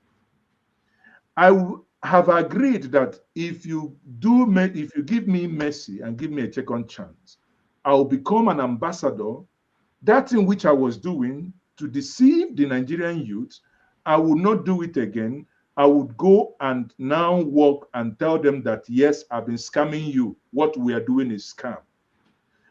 On that plea bargain, I am also willing to let go of my shrine, not the building. Two things.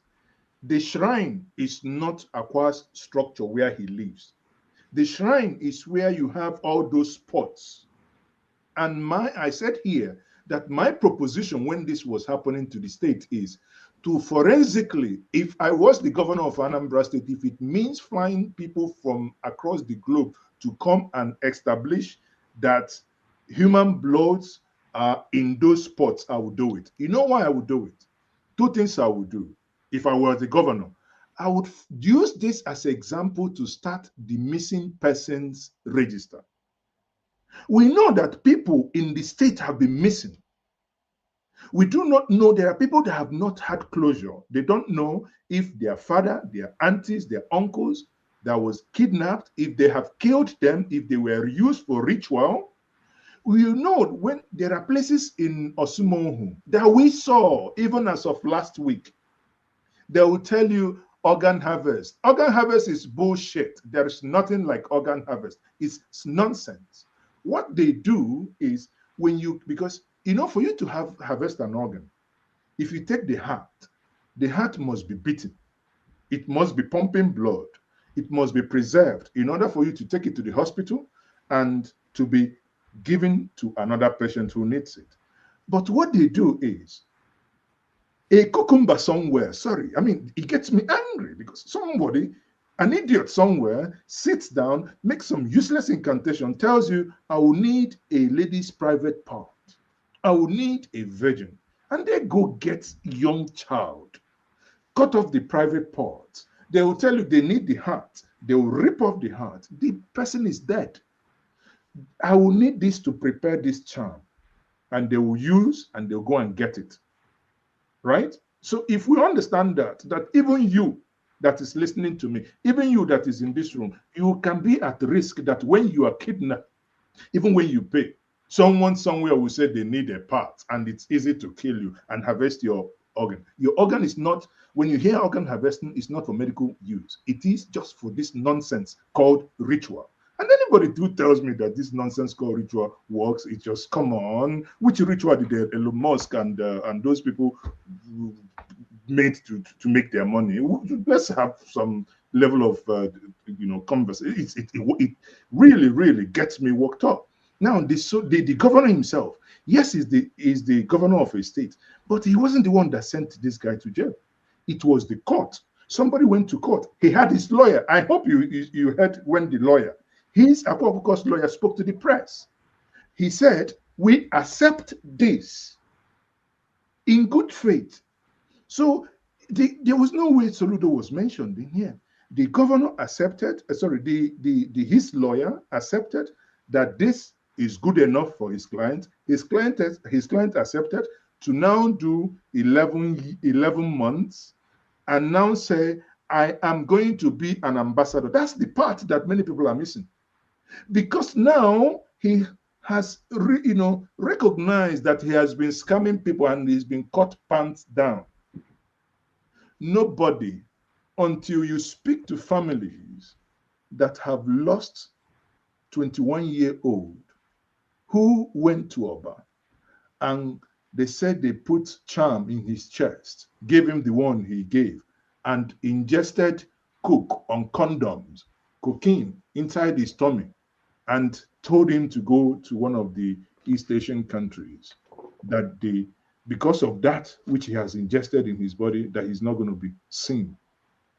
If you're the dad of that child that was deceived by this native doctor, will we be having the same conversation? Knowing that your child was deceived and that child is not coming back because that child is being beheaded and he's dead in that country of sojourn. The state sent emissaries in this is sometimes I think Abike Dabiri goes in there sometimes, just that sometimes in Nigeria we do not ethnicity and certain mistakes people make when they speak beclouds the whole thing.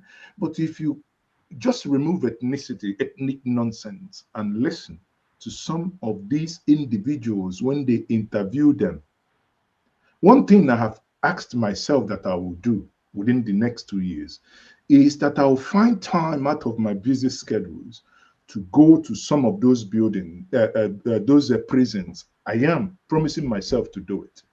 Because there is an angle I want to take that is unconventional.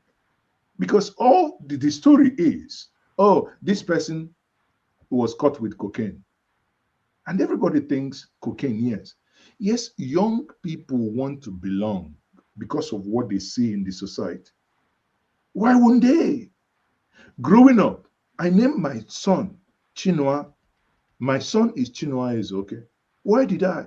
I named my son after a mentor, a man I was looking after. A man, Chinua Lumogo Achebe. That's a man that shaped my worldview. But would I say the same of the children that are in the same street where I grew up in the 80s? I won't. All they see is people come with bubbles, people come with G-Wagon. Oh, people just throwing money up and down. They want to belong.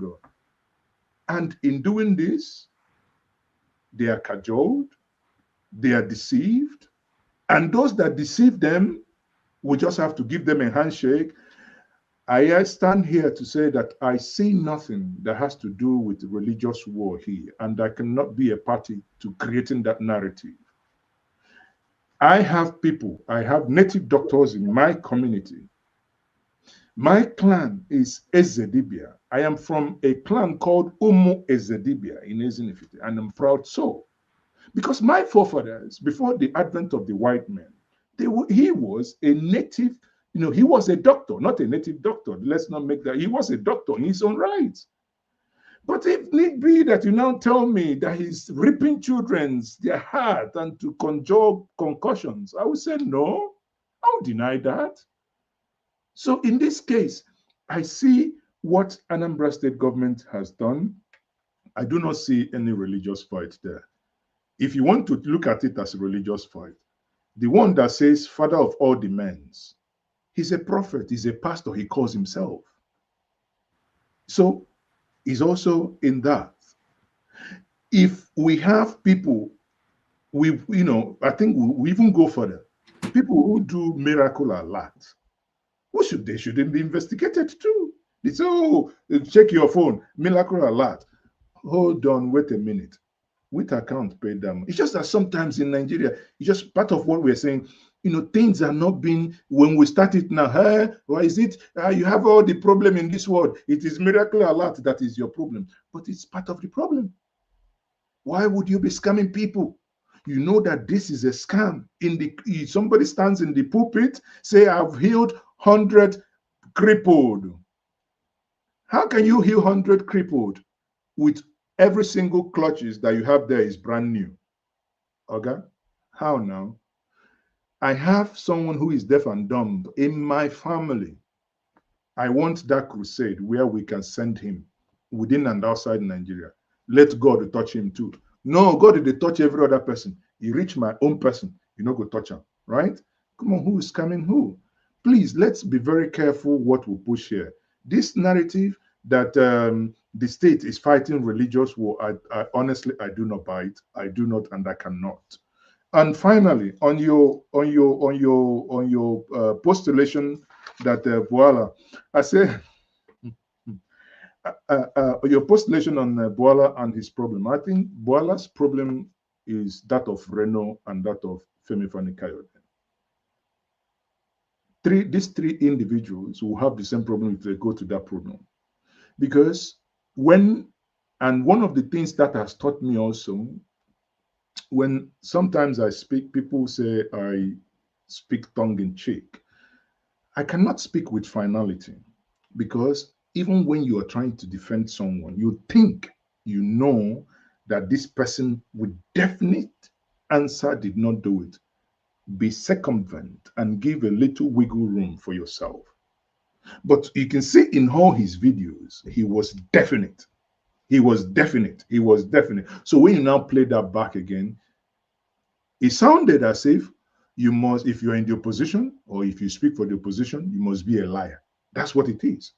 Because it has proven by FKK, it has been proven by Reno Omokri and him himself. Therefore, what the problem he had in that interview is not of eloquences. Boala is a first-class brain. I said that again. But what he found himself in, the places he was digging, he already dug the grave before the match even started. I yield. Thank you. All right. Thank you so much, Maazi. Ezeoke. I can't find KJ. I don't know what happened to him, but let's go to James. James, next. Rudolph, are you anti-women here? Sorry, I'm looking at a beautiful woman there. Why don't you call women up? If he is from Nairobi, I know Ify very well. She prefers. I did not ask whether you know her, but I'm just wondering why. She prefers to come later. She prefers to come later when summarize everything. I don't mind. Give Ify my chance. And Mr. Rudolph, if there's anybody at the back, you can put me at the background and put other people. So yeah, that there's nobody. When I see anybody, if I need that space, I will let you know. I'll do that. If you please be kind enough to take my chance, huh? I come after you. Okay, all right. Okay. Thank you. Okay, thank you. Good afternoon, Maazi. Yeah, Ify, good day. I advocated for Ify. Yeah. Papu Doka actually knows me very well. So, but anyway, thank you for that. Back to Hassan's interview with Boala. The truth of the matter is that there is nothing to defend. Exactly. You know, he was caught up in his lies, so he doesn't know how to defend it. The only thing I see different is that had it been his saying, it would have been a shouting match. Okay. Maybe cursing one or two words indirectly, but he was just professional enough. There is nothing different Hassan did, different from what you're saying. Rufai Husseini, you know, usually do all the time. And likewise, Charles Anagora, but Charles, I think he does it politely, you know, he will throw it at you, you know, directly. See, the truth of the matter is that I don't think our journalists are bad, you know, compared to the way people are talking about them. It's just that because this guy is a foreigner, that's why we were able to, you know, sit down here and still be talking about this interview. Had it been he was Husseini or one of our own, maybe Shane, we won't even have a conversation. We'll be like, come on, that is the usual thing. But he put him on this spot, was able to disgrace him, and prove to him that, you know, you are caught up in your life. So enough of this, defend it.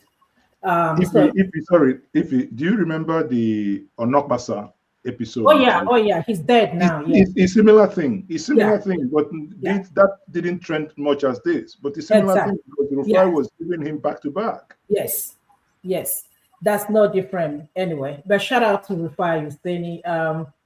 We'll give you your flowers, honestly speaking.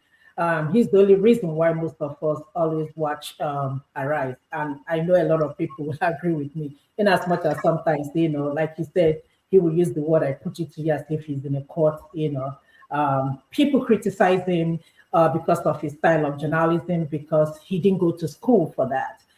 They always bring up this issue, oh, he read animal science or something, zoology or something like that. But the question or the thing you will say about Rufai, does he know how to do the job? Honestly, he is the best in Nigeria, in my own opinion. I don't think anybody, Shehu is biased. I don't think Rufai, not Rufai, Abat can sit down. So I don't know any other person that just, can come closer, no matter how much you don't like Rufai, but he is very honest, he's very truthful, and he understands that this is what is going on in Nigeria, and truth be told, let us expose our government. My question is with Soludo. I hate to say this, please. I hate to say this, please. When he started threatening the traders, because I grew up in Onitsha, I have siblings there. And when he started threatening them, because, when I talk to them, they will be like, it's not that we don't want to go back to the market. It's just we are asking him to provide security for us on a daily basis until this thing stabilizes. But he doesn't want to do that because apparently he was looking at how much he's going to spend in providing security for these people. I might be wrong, but you're not going to like it, but that's my opinion. I call Soludo an educated MC Oluomo, because you cannot tell me there is no different from the way he spoke to these people, threatening them. I mean, everything, the shenanigan he was doing. I mean, I don't think it's right. In a civilized society, he dare not do that. And these are the people that go outside the country and see how things are run. But once, like my brother KJ said, once they enter that flight and they say, welcome to Nigeria, everything about them changes. So I don't think I have respect for him. I'm sorry to say that.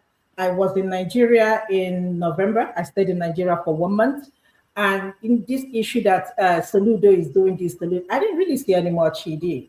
I hate when people come here and campaign, oh, he's building roads. In 2026, we are still talking about building roads. In 2026, we're supposed to be talking about bringing investors to Anambra State. So even the roads, every governor, every government that comes in power, these are the things they will tell us. We are building roads. We're going to give you electricity in 2026 after how many years of independence.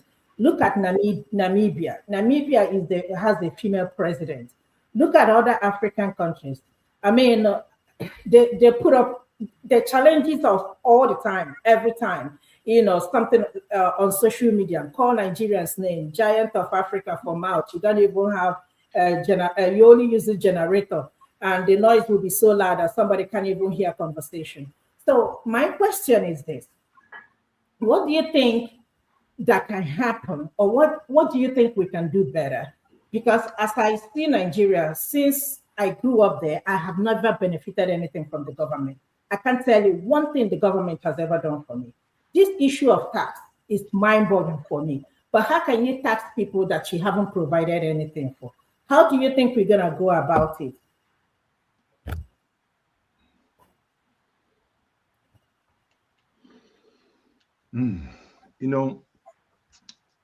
I don't know how to say this. I think, please, others that will come, because I don't want to be sounding as if I'm now a spokesperson for the governor of Anambra State. I'm only a citizen who has a microphone and who think in line, if the government does something that I think is right, why should I criticize? Because the videos here, they only called Rudolph. Bring that video. See him. The other time, is he lying here? He's lying. Then everybody will now say, see Maazi Ezeoke, he's been given the Boala treatment. Please, I don't want anybody to give me the Boala treatment. Hence, I cannot lie. But I think you have a point. There is something I have noticed with governance in Nigeria. Government in Nigeria changes people. Government in Nigeria changes people. There are things you will think educated people shouldn't do, but they do it. I have also found out they don't do it out of their own volition. But out of the fact that the system, those who operate the system will tell you, Oga, this is how these things has been done. And there isn't much change you could do. Even if you're trying to do, you can, example is when P2B wanted to do things differently. He came in, they say, oh, this 400 and something thousand, so it's 140 million to rebuild a bond government lodge. He said, why would you do that? We can do this with direct labor at 8 million. He thought it was in the private sector. He goes ahead and does it, and he's impeached.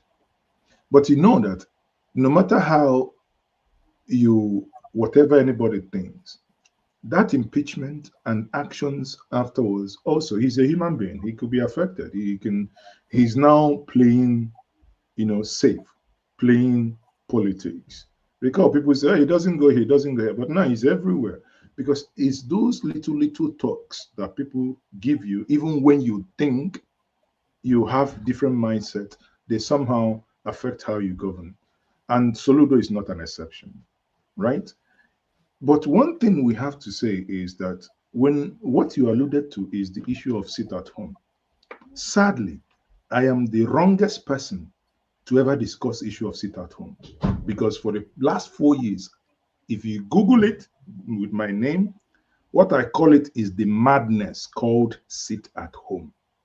And my analogy has not changed. We went to Anedo and we went for a meeting with your Igwe Orizo. And I argued with Igwe out of annoyance. I left Igwe's palace in Nnewi and I went home. I called all my children, I put them in one room and said, you won't be eating every Monday. If I do this, Igwe must feel it. Igwe is in his house, he's taking his palm wine every morning. He doesn't care. If my children die, he doesn't care. Obasa here, he doesn't know. So that's my analogy of the sit at home. At some point, again, it is unfair. It is very unfair to the government to say the government woke up one day and stopped it. No. When Soludo did what he did, I said, if we start from today, we started late, but we started right. I argue that Soludo started that thing 3 years late. Peter Mba was elected the governor of Enugu State, sworn in on 29th of May 2023. Same 2023, Peter Mba stopped sit at home in Enugu. But Soludo has been there for over 3 years. He was dilly-dallying.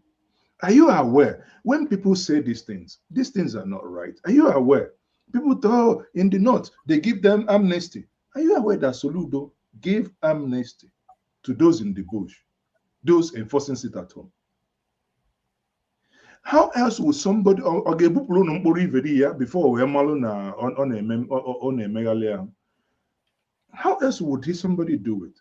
Over 3 years, you've been begging, you've been pleading, you've done everything. In my view, there was money, one person, I don't know, something skill. Professor Chido Dinkalu headed the committee with Onyeka Onwenu and Charlie Boy as members. Those who looked into the remote cause, the immediate cause, the aftermath, what led to this mess.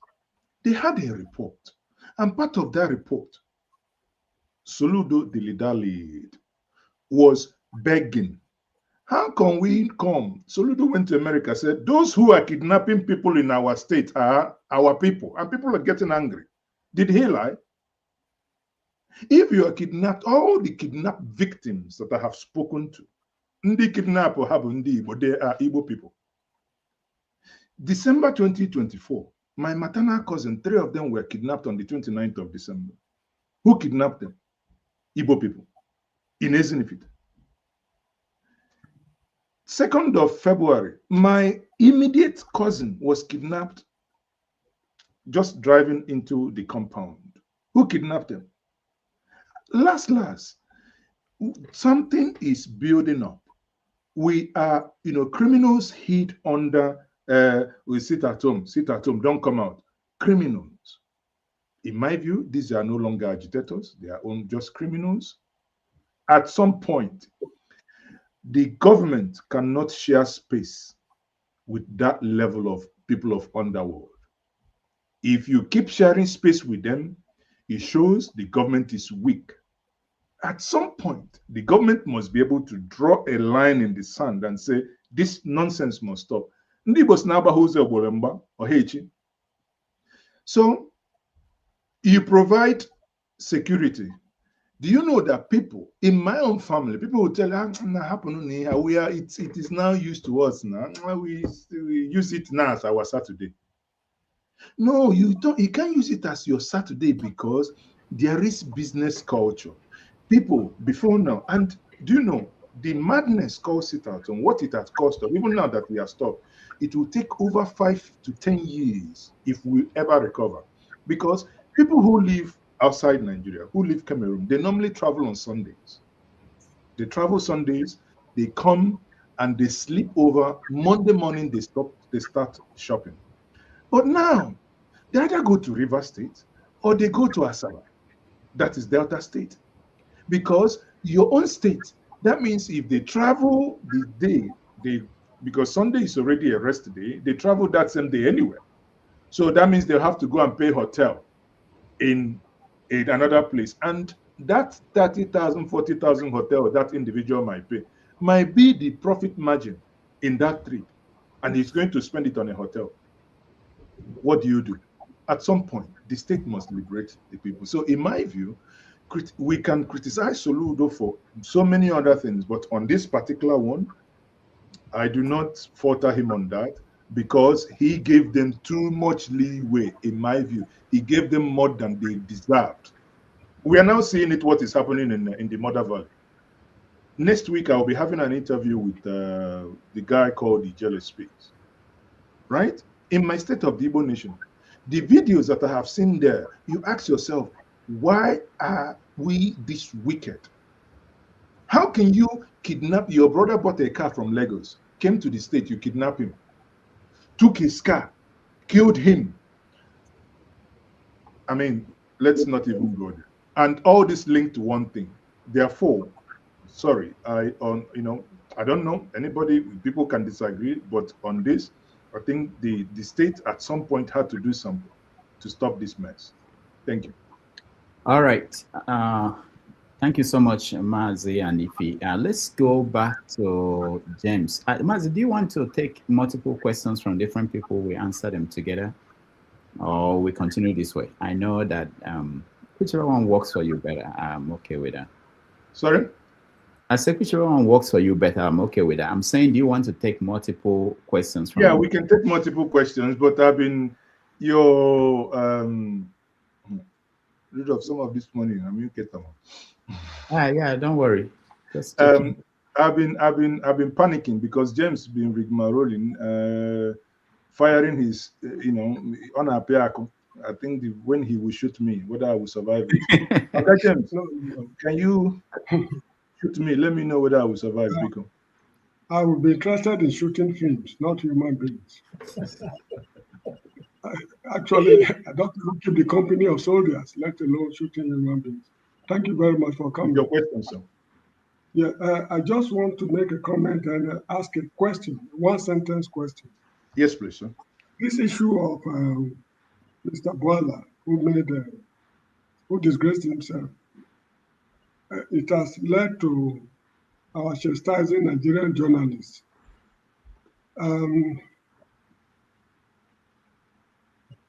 Are Nigerian journalists better than their foreign counterparts or not? It's a very thorny question. I mean, it's a difficult question to answer. When I was in Form 2, Nigeria, Form 2 in the secondary school, I was crazy enough to attempt reading Wole Soyinka's The Man Died. It was way above I could not comprehend what he was writing about. But when I was in Form 3, I read Chinua Achebe's Things Fall Apart. I understood the message he was driving at.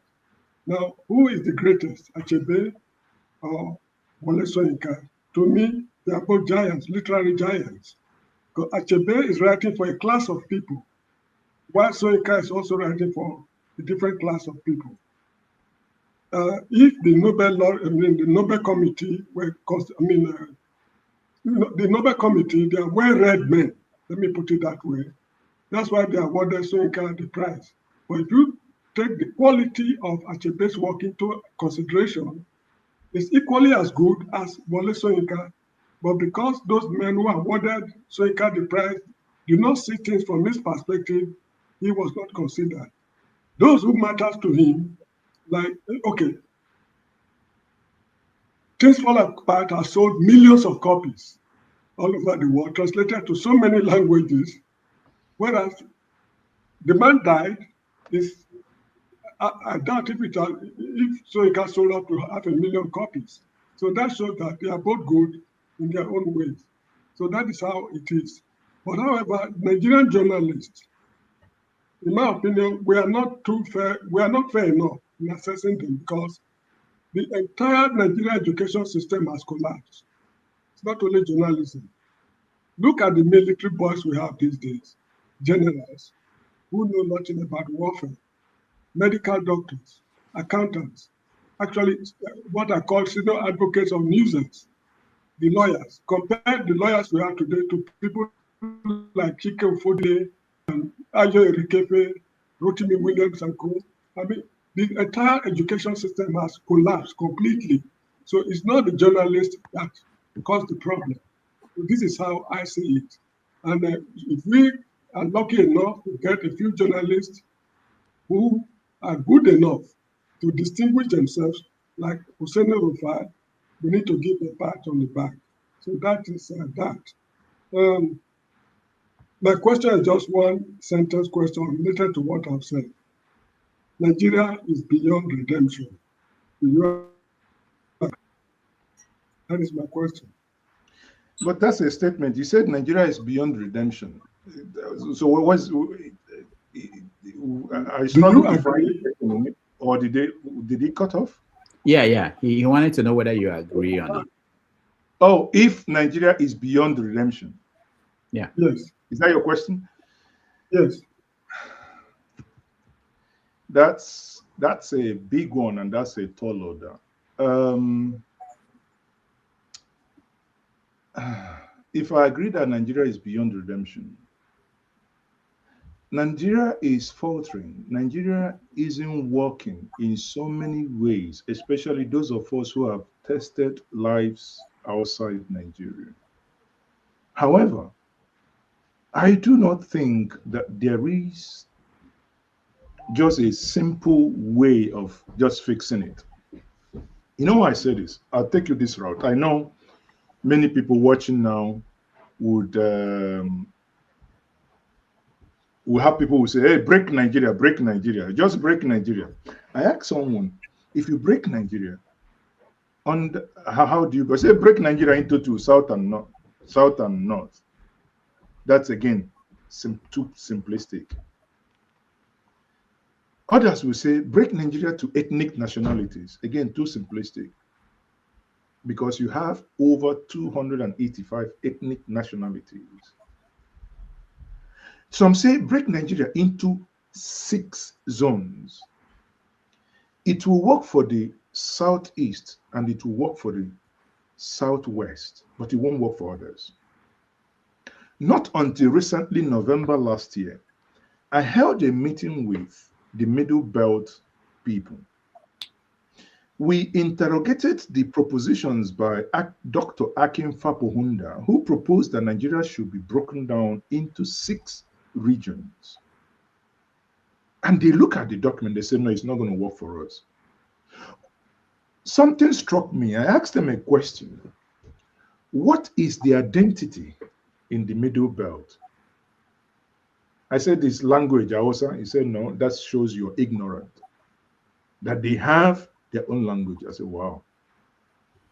What is their identity? The only thing all of them, their leaders collectively could tell me that is the identity unifying them is religion, Christianity. Now, how are you going to do that? You come in some states, you have them, the same people, but religion. If you come to Borno, for instance, Southern Borno and Northern Borno, the same people divided by religion. Now, some of us in the South who does not have the same problem they have in the middle belt, because we are talking about Nigeria is not working, and so many of us will say, quite, break it, just break it, and everybody will go home because it favors us, but what of others?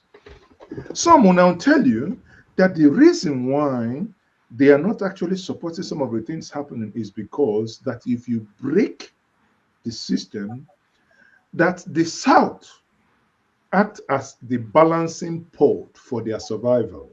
Until you come close, you won't know. If you remove it, they are dead. So the question is, are you going to just remove something to hurt the others? Are you going to be balancing it? Up to what time? To what end? It's a question of the chicken and the egg. My candid opinion is, when people talk about restructure Nigeria, I say, to what? It's just a simple cliche. Oh, we will restructure Nigeria. I say, well, until you put something on the table, we will see. I would always want to refer us back to the 783 pages document produced in 2014 called the Confab Report. Therein, I see a starting point for a reimagining of Nigeria. If you understand the context of Nigeria also from or its importance in the global scene, you may also not be a proponent that the only single thing in the Black continent that could, over time, if things work, be a superpower within the region. Why would you just, kill it? So it's neither here nor there. Is Nigeria, to your question, is Nigeria working the way it ought to? I would say no. Anybody who tells you that Nigeria is working must be benefiting from the government and not genuinely, must be putting his or her hands in the cookie jar. Nigeria is not working, but can Nigeria work? Of course, yes. With the right leadership, the right change of mind, the right attitude, even the current structure we have, I repeat, with the right mind, because if you look at it, some states are beginning to work or having some semblance of working. Some states in Nigeria. I don't want to mention any. I'm not doing advert for any, but some of us will know. So if some states are beginning to have semblance of working, it means even within these something is working. But if we have the right, because and we haven't imported different type of people, because there are certain FCT ministers, when they were there, things worked. Nigerians didn't change. We didn't bleach them, and we didn't inject bleach, or we didn't swallow bleach like American president once suggested during COVID, right? No, nothing. It's just the same people. With the right attitude, we can. So I hope, I know you said that I didn't, but I hope that answers your question. Thank you, sir. All right, thank you. At one point, we are going to take a break. So, Maazi, I'm looking up whenever you are interested in taking a break, we can. But let me go to Tony. Tony, maybe after you will take a break and then continue. Tony, you're next. Greetings, Dr. Damages.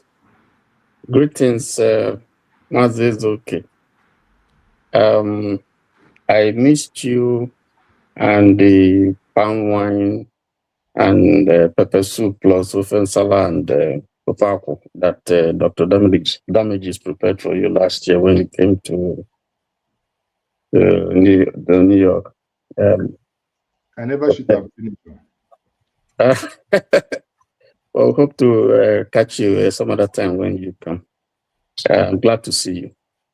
Greetings, viewers, and greetings, everyone on the panel. My question is very, very simple. I saw that you were very excited when a group of politicians came and relaunched the coalition that became ADC.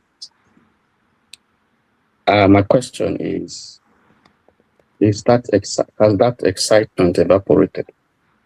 That's my question. I would do like Boala. When and how? I reported it. We can find the video. Hold on. I want the video. When did I say that? Can you give me the date? Which media?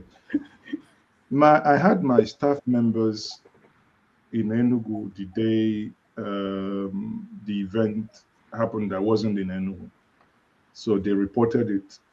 My face didn't show, so I don't know how I got excited. I don't know whether reporting my company reporting something translates me being excited. Now, but on the other hand, after the 2023 election, some of us sat down. We did a calculation that says, what is the better way of taking out? Now we have an incumbent.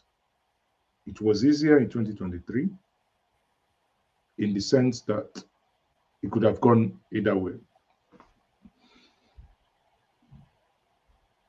Some of the things we came up with was for us to have the level of coordination in order to match madness for madness, fire for fire. You need a coalition of the good, the bad, the ugly.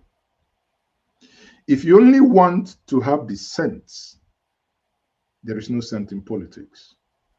If you only want to have those sense, those who sanctimonious behaviors to go grab power, then you can go home and sleep. You must be ready. If somebody choke you, you wasn't. If you want to snatch that ballot box, I will tell you that I will snatch you. We have to get to that point, right? So, and the only way you can do that is that you are able to get the good, the bad, and the ugly. If you want just to have the good, it's not going to work. So you must get everybody in one place to say, guys, if we want to rescue this thing. Growing up, there is this fantastic oral story that will be told that a maiden was kidnapped and taken to a foreign land, and the father wanted to go rescue her. The father needed to have a canoe, a carpenter, a thief, a kidnapper, just all manner of people that once they go in, this happens, you need this person. Once there's other happen, you need the other person. So for me, when the ADC came in, and you look at, you have veterans in politics there. You have people like, again, politics is not about who you like or you hate.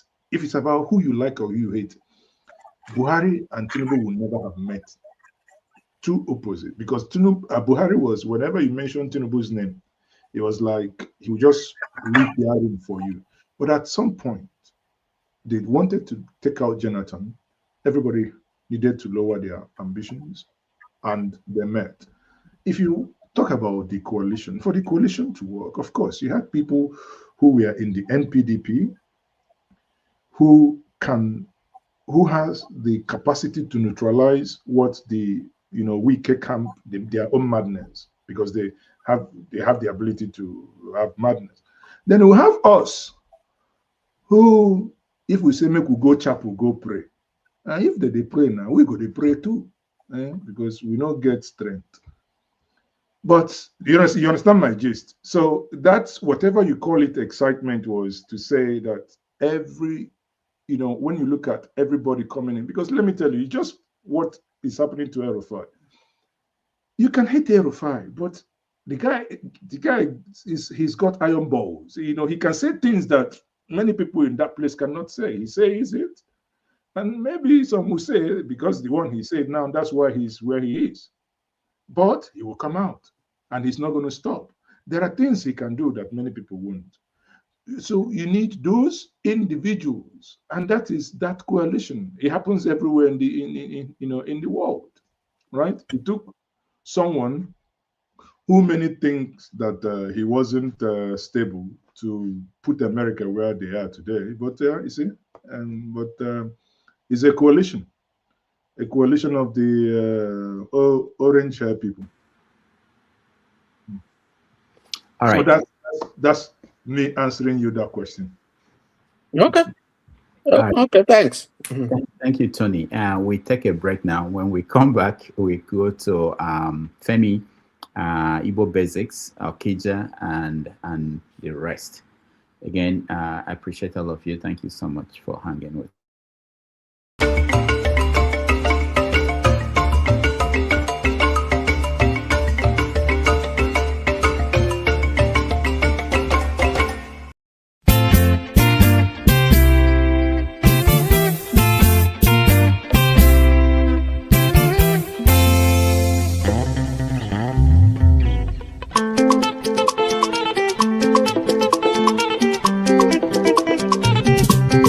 Thank you.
welcome back, everybody. Thank you so much for staying with us. We're having a conversation with Maazi Ezeoke, who is got a new position recently as the headmaster of the Village Boys Global, not just in Nigeria, all over the world. So I think at this point we invite Femi for his comments or question. Femi, you're next.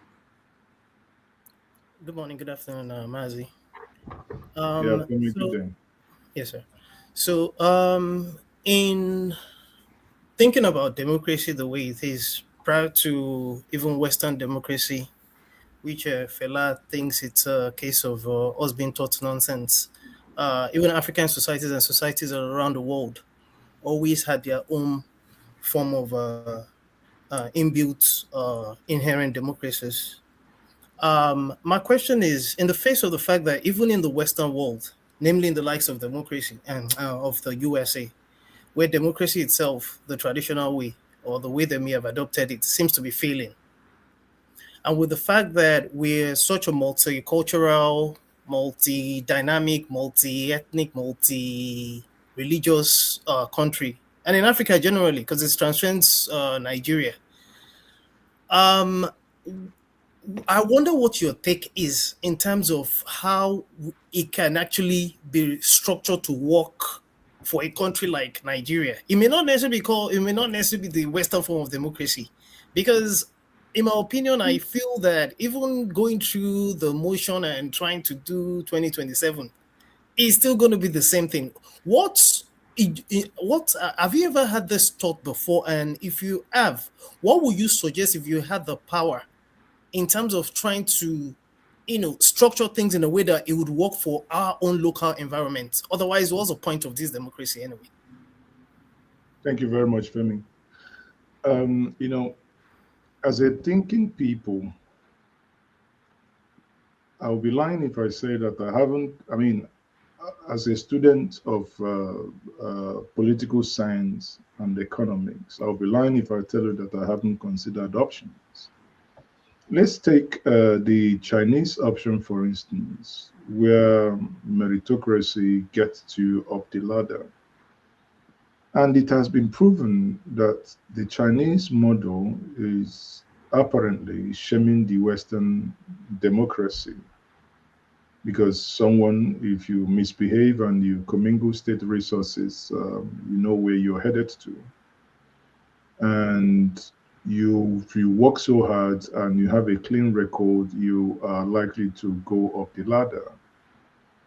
Having said both, I come back to the motherland, the African continent. A place I know very well is the Igbo political structure. Not in the democracy in the sense you know about it. People argue that the Igbos were Democrats before the Greeks. But I do give us always a pointer. I go to my village and my kinsmen meeting. We deliberate, we argue, and we ask the chairman to summarize. And time again, whenever the person who is presiding summarizes, there's almost no opposition. We don't vote. But he summarizes, he takes into account what everybody had said, and we make progress. Then I keep asking myself, why is that so? It's something that is homegrown, inbuilt in these people. They've understood how it works. They have understood structures. They have understood the place of the elders, the place of the diokbas and diokbalas, and the place of the age grade, and the place of ndị nze na ọzọ and the titled men in the society to work. Now, just suppose that the challenge we will have is, if I take that system because it works in this place and take it maybe to the, south, or north, it's not going to work. It becomes an imposition. Therefore, if I have that at the back of my mind, I should be thinking we are in Nigeria that has multi layers of government in various systems.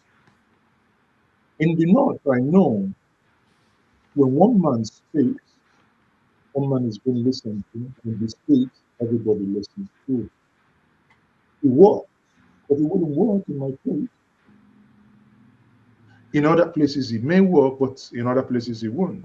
So, if there is any way Nigeria at some point will get to a point where, yes, we have a central government for the ease of, interacting with the international world, but at the sub-regional level or at the sub-ethnic level, that they have their own system of governance that they agreed with. It mustn't be, do you understand? It mustn't be what, I see no reason why probably Zamfara should be practicing the same thing with Bayelsa if it doesn't work. I hope you follow my gist here, right? So that it's at the larger scale, we can have something to interact with other parts of the world, but at the grassroots where the real governance is, let everyone take that approach that suits them. Because you have to know that Nigeria is a case of multiple nations into one, multiple entities into one. Yes, we are brought together by the virtue of the amalgamation, but also knowing that these entities are different, right? They're all different. They speak different languages, operate differently, they have different belief system, they have different governance structures. It's aside the noise of the Abuja noise. If we ever get leadership that think outside the box, one of the things the leadership that think outside the box must do is to know that governance must be, segmented, left from what is happening at the top layer, and also at the bottom layer, let the people decide how they want to govern themselves. I mean, that's my 2 cents to that. Thank you. All right, thank you, Femi. Let's go to Igbo Basics and see what he has for us. Welcome. Good evening or good afternoon. Never mind my voice. To Maazi Ezeoke, I just wanted to say thank you. Greetings, and brother. Thank you again. And I qualified with the fact that for every man or woman at any given point in time in life, whatever you are doing is a sum total of who you are, what you came with to this life. You pass through and you move on. So I'm very appreciative of the work you've been doing for those of us who are not on ground now. So I just wanted to say thank you. And I also want to remind you that the Ezokes of Amici are still waiting for a little bit of an explanation from you. And I would not hesitate to say that when an Iroko falls in Ezeoke, in Amici, that the grounds will shake in your own village. So maybe that will be the time that you will also unveil yourself the opportunity to be able to answer the questions that they asked you at that roadside where we met.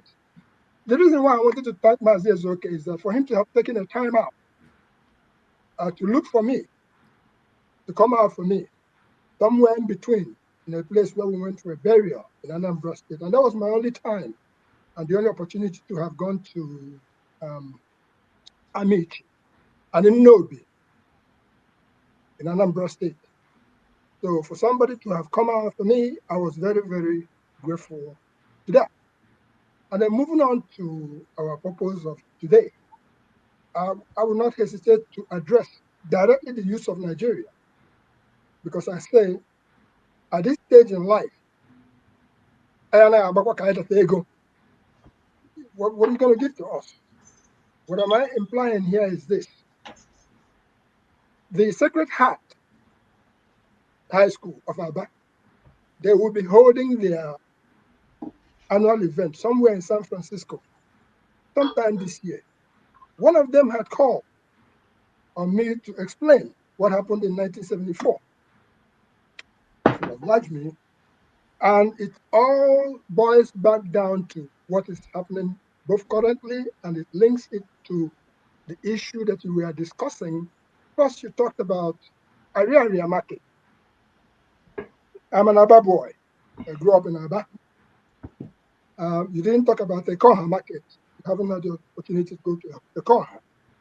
These are the facts. And you mentioned what has happened in our area and what you saw for yourself and what's happening in Onisha market and what it should be.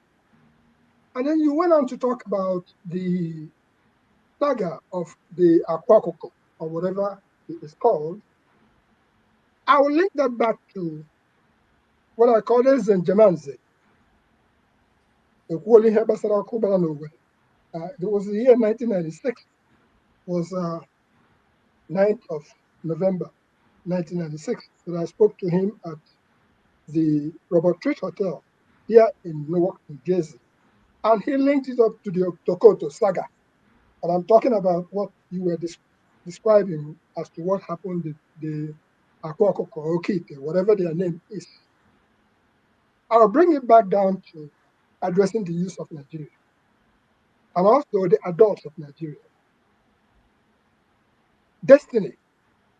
Every human being comes with a destiny. You can give away your akaraka if you so desire. You don't know any better. Along the road, you can give away your akaraka. And don't come asking us what happened, because your eyes were clear when you gave it up, gave it away. Or maybe some people cajoled you into giving away your destiny. By that, I'm saying, whatever happened to the Okite, the Akwakoko, the rest of them, it goes back down to Garagara. Garagara in the sense that in Aba where we grew up, we have always had what we call look me well. This one, na 5. If you take this one, you win. If you take that one, you lose. There has always been voyeurism, and it will continue long after we are gone. But if you come in reality as to who you are, I don't think you have nothing to fear. If you travel the path that God has created for you, you will live long and you get to your destination. But if you want to do a swan-like end and get rich quick, you may end up at the hands of Utokoto, or the hands of Okite, or the hands of any of these people. Why am I saying that? When you talk about this thing called it's not even Karaga, it's beyond Wayo. Reason about this, and you realize that Kamalo, if for those of you who know what Kamalo is, Kamalo didn't build a big mansion. Doctors of those days, they did not build, a few of them built something. But the places where the reality or the actual truth is in the heart, and I go back to letting you know that, once again, I am a bushcraft practitioner. Whatever you may think in your head, the answers are there. But if you think that the answers are in the place where somebody promises you're invisible, and you go to Singapore and you come back with whatever, it's a lie. It is a lie. For that reason, the youth of Nigeria, the adults of Nigeria, look me well. The Garagara, where would they do those things? Now that we are grown, when we were 20, we felt invisible. That was why we could go to Aba Sports Stadium and Somatol several times, and people would think that we had automobile. We didn't have anything. All we had was what God has given to us, which is the strength. These days you can diagnose it to be anything you want to diagnose it. But the fact remains that if you remain true to yourself or who you are, you will walk through this life, except if you want to talk, if you want too much, you can talk, and then you end up in a situation where you cannot be content. If you have not been to anything doctor, I have been to one. Man past man, iron they call iron. That is in Aba. In the process of we're trying to think that we are going to win a football match as secondary school people. We did all that. So, but the truth is this: there is no automobile anybody is going to make for you that is better than selecting good team, good players that will go out there and defeat whoever the opponents are. The 1996 Olympic winners in Atlanta, they didn't have any automobile. They went there with a good team, and Nigeria won the gold medal against invisible teams. So, please, for anybody who thinks that Wayo is going to get you anywhere, think twice before you dump into what you don't know. We are some of those that you would think we are the Abala. Because in those days, you were talking about Fanta. In those days, people would go and concoct, place their Fanta and take money and do everything on the roadside. We, because of our nature, we come to that place and we say, these people say, it is us, Jomo Abara, that these people have made this medicine for. And we will look at the Fanta. If ants have not entered it, we'll just clean the thing and drink it and say, so the people will come back the next day, they'll say, yes, the gods have taken our sacrifice. So for Nigeria, as we see it, including in Bawala or whatever his name, Nigeria is a situation right now that Nigeria is what I would call, Maazi Konu said he was passing through the milk factory, when he passed through the milk factory. Nigeria is in a situation where Nigeria has breast milk, but Nigeria is right now sucking on pause. Think about that for 1 second. With everything that Nigeria has that has been given to it. But never mind that when your president is held by the blocs, you're going to begin to speak, yes. What do you want me to sign? Yes, because they hold him on the blocs. When we have others who you can't hold on the blocs, you may remember us. You may take us out in any other way, but you're not going to take us out based on the fact that you're holding us on the block. So, Maazi Ezeoke, welcome back. I just wanted to thank you. And by thanking you, I also wanted to ask you, how far with the current dispensation of things? Because I saw you in Abuja. We followed you. We have files on you, and we can solidly say we are appreciative of every effort you are making on the ground. Now, the person we're there for war front, that's the person who can tell you where the bullets are flying. And you are truly in the war front, risking your life to bring us the truth and nothing but the truth. And just like I said to Maazi Okonkwo, are you going to run away from your shadow? Because some people were suggesting last time that you should be able to do some other thing. And I said, can you run away from your shadow? I don't think so. So Maazi Ezeoke, the question of the next election, which is 2027. You have mentioned about what they have done so far. Where do we go? Because some of us have kept our bullets, we've kept our ammunitions down, including things like Foundation for Democracy Initiative, which we put up for that. I hear you talking about the village boy. Of course, the people from the village should always be stronger than the people from the town if the people from the village can adhere to the fact that they are the people who are on ground. So with that said, this city boy movement and the village movement, which you are the headmaster, I'm glad to hear about you being a headmaster in that area. Where do we go? And let's not talk about 40 million ballot movement, because people will talk and talk and talk. Where do we go from there? Because we'll follow your example to say, where will we go? All right.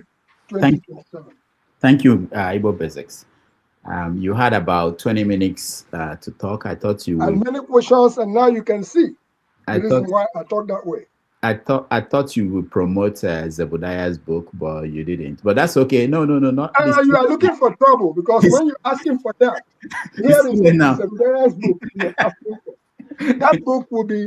That book will be released April 30, 2026. And it was in the process of going for that book with Zebediah, visiting in Nodi, that I ended up meeting with Maazi Ezeoke. And I'm quite sure he's fully aware of what's going on. So now you asked for it. The book is ready, but it will be out, and it's going to come out in 4 forms. It's going to come out in a hard copy. It's going to come out in a paperback, 9x6 and 5x8, and also come out in an ebook. And later on, we will give you, by the grace of God, we will give you what you call an audio book. My son said it took more than 40 years to get this book done, but it is done. All right. Thank you so much. Maazi, welcome back. Yeah, my brother Igbo Basics, thank you very much for that. I just go straight to the question you asked. 2027. I said 2027 will be much clearer between end of April and end of May. That is, that will be the time of the highest politicking in Nigeria, and that will be the deciding moment. So anyone who is interested in the 2027 election, if you ask me, you have to do 2 things. Now, between now and end of next month, please, especially those of you in the diaspora, call those at home, let them go register, get their PVC. If they are joining a political party, if they are, for instance, I want to become a member of the ADC, they can just go to the website, adcparty.ng, I believe.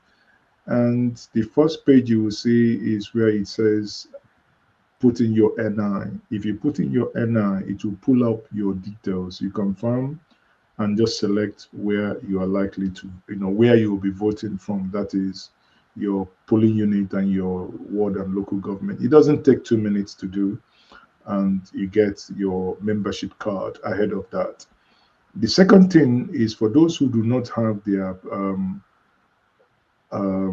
card, there is INEC card or PVC registration, they can go to INEC website and register and pre-register that. Even if you're not in Nigeria, do that. Whenever you're now flying, you can just go and do the rest and collect the physical card. That is on 2029. Then the other, why we say this is if we come to the point that the parties, for instance, the ADC decides to go for direct primaries, that's only those who have registered will now have to vote in that primary and vote for their candidate of their choice, so that you will not be left out. You should be able to, on your own, vote for that individual whom you believe would be able to do better than the current government. Now, on the Village Boy movement, I had said it before. The Village Boys movement, at its core, the Village Boys is asking Nigerians to recalibrate its priorities. Nigeria, as you all know, was not built by applause. It was not built by Igbo traders who started business from nothing, or those who were even given 20 pounds.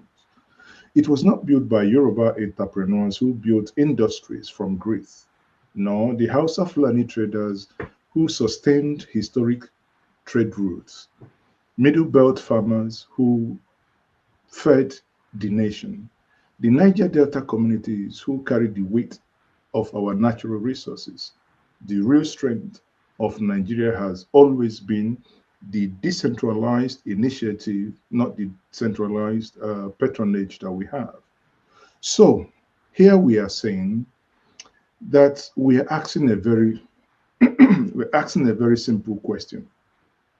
How do we strengthen local economies? How do we empower communities? How do we move from performative loyalty to real productivity? Just opposing it to the City Boys movement, where you see that access to power, patronage to power, and some that are being coerced because of their business investment, that if you do not do this, will crumble your business. I mean, that's what we know. Some of them are actually caught between the Red Sea and the Hard Rock. Therefore, the village boys movement are saying we are before the city. Every one of us is a local boy. As if I may borrow the words of my good friend Rudolph Okonkwo here, who always want to use the Ubuntu philosophy, say we are here. You are because we are. Yeah, you are because you are. So in that sense, is the philosophy that tells us that we are collectively as a people, and as a result of our collectiveness, we can make a decision that would affect us collectively. And 2027, as Ibo Bezi says, is fast approaching, is around the corner. The decision we make in 2027 is going to either help us make progress in the next 4 years up to 2031 when we'll have another opportunity, or for us to go back and wind and gnatch our teeth. I recall before being in Nigeria, a night before May 29th, I left Hilton Hotel in Abuja, trying to get to the Eagle Square. Coming out there, everywhere was jam-packed. The military, because I was thinking I could go get some coverage for my platform. And the soldiers couldn't allow me go in there, a place I normally drive every evening. I turned. There is a petrol station in front of Hilton at Aguironsi Street or Road. And I stopped there. I recall vividly, I bought fuel. I filled up my tank. I paid 3,850 naira that day, that night, a night before the swearing in. That was on the 28th of May, 2023. That same vehicle, if I have to fill my tank again, I spent over 50,000 naira. I mean, that's how ridiculous things has become. And these are as a result of the choices we make, right? So the choice we make again is either going to mar or make us. Some of us are already crying, talking about tax, talking about this. Of course, I said, bring it on. That taxes are going to open our eyes and make us become responsible citizens. You see, the reasons we allow these people, these cucumbers and carrots there, to use those, humongous SUVs that they bought for 190 million naira is because we did not pay for them to buy it. Had it been that they bought that with our sweat and our taxes, and in our anger, we should have been making the decision if they will ride it on the road or they take it off road. But anyway, that's where we are. 2023 had gone, 2027 is here, and is offering us another opportunity to either do things differently or go back in the old trajectory and continue with the money. I yield. Thank you. So are you aware of the ADC-DN Americas? What? Igbo Basics, sorry, we have only 2 minutes left. So I just asked if he knows about the ADC. No, I don't, but we can take that offline, Igbo Basics, please. Okay. So all right. So thank you. Thank you, Igbo Basics. Thank you, sir. Let's go to Okija. Okija, welcome to the show. Good day, everyone. Rudolph, are you hearing me? Yeah, we can hear you. Okay. Just a side commentary on the title, and I don't know if anyone has seen Ruben Apati. Like when you come to his show and you say Ruben Apati, and he will be like, Dr. Ruben Apati is Dr. Ruben Apati. So just people little mind. I don't know what Nigerians. It's only Nigeria that I don't know people who live in Saudi Arabia or people who go to Mecca, like come. I don't know why they are not Alhaji, but if you're Nigerian, goes to Mecca, comes back, it's Alhaji. I don't know where you see other foreigners, Americans that go to Hajj, they are not Alhaji. It's crazy. Nigeria is crazy. You have people that answer engineers. I don't know. When I was smart, I thought engineer was academic title. I didn't know engineer is not an academic title. And you see people now answering pharmacist, accountant.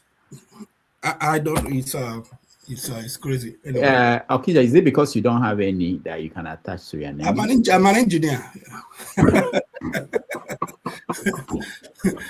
I'm an engineer, and also I'm a Okija. I'm Nze. I'm a titled man, so but I don't go around, telling people all this nonsense, or attaching it to my name.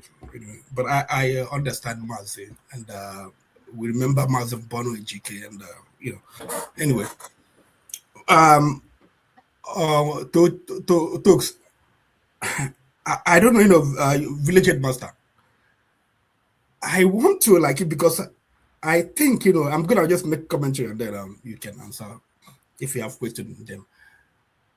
I mean, like, after the last election, presidential election, Peter Obi talked about how people that supported him, people that like gave were significant financial support, how they were victimized by the Nigerian government.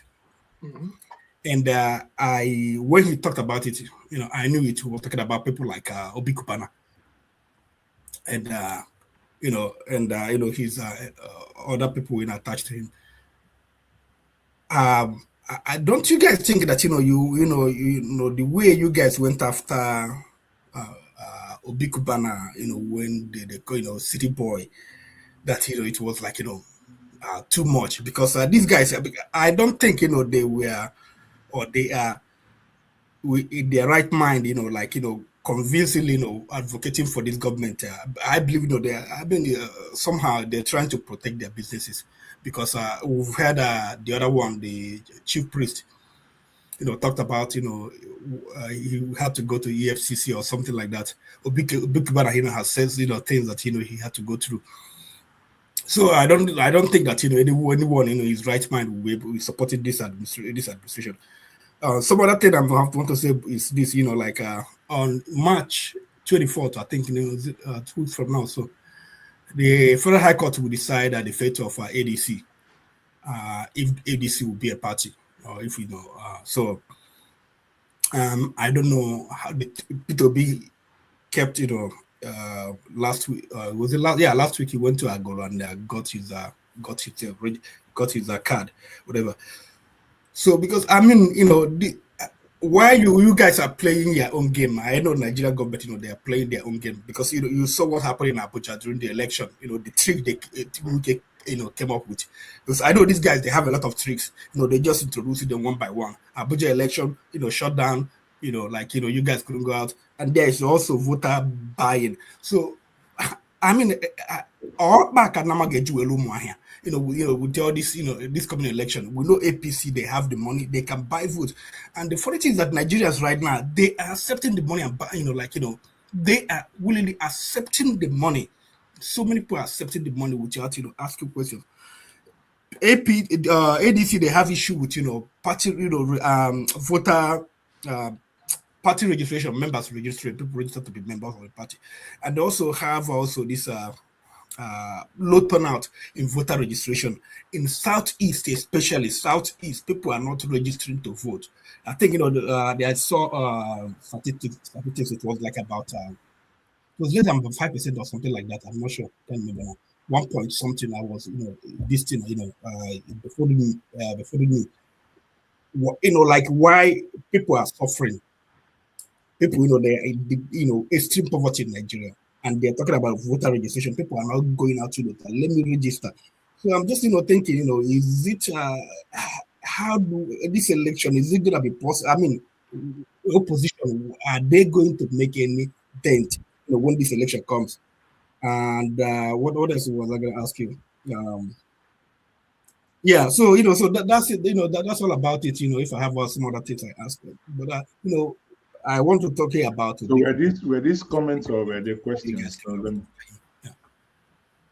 Sorry, were they comments or the questions? Yeah, I mean, I just make a general comment. So if guys, if you can, just make your own comment. Well, okay. On the party going to court, I do not think, for me that's a storm in a teacup. It's a settled battle a long time ago. I don't see any issue there. On the issue of Abuja election, I mean, I wasn't told. It's a different thing that I read things up from newspaper. I was an accredited observer. I drove around Abuja with Henry Shield, a PDP steward, and the younger brother to Osita Chidoka, that is Ikemna Chidoka, with one other guy. So 4 of us drove around. There were people who were arrested unjustly by the police. We went to the stations, and the ones we could bail, we bailed them, and yeah, bail is free. Anyway, and we bailed them, and the rest is history. And the election that happened, multiple things did happen, and one key takeaway here is, in Igbo we say, you can make a cloth for someone, but if that person is going to wear it, we can do whatever we want if the people would want to help. But we can't make much progress if the people you're trying to help are reluctant to accept the help, right?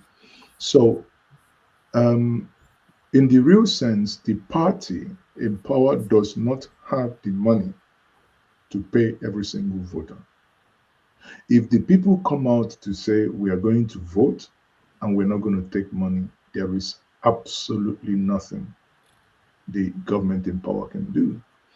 But partly what I saw in Abuja, in Area 1, Gaki, Abuja, driving into polling units 001, 003, 13, and 14, then 007, I saw a young northerner accosted us. What he said, he just came to us. He said, "Megidane akoi PVC." So meaning, Oga, I have PVC. Are they telling me are they bought? Kagani 10,000. So he was even the one telling me, I paid 10,000. I bought APC. I paid 10,000.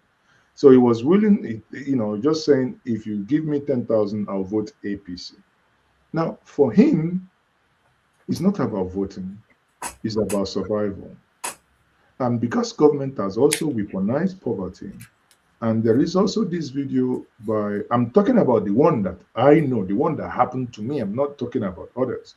But there is one that also, a video that trended afterwards, a young lady who said, why would I vote if I'm not given anything to vote? With that mentality, we are going into a very, very deep shit if that mentality sticks. So for 2027, the job is multi-layered, civic engagement, and hence what we are doing at the Village Boys movement here.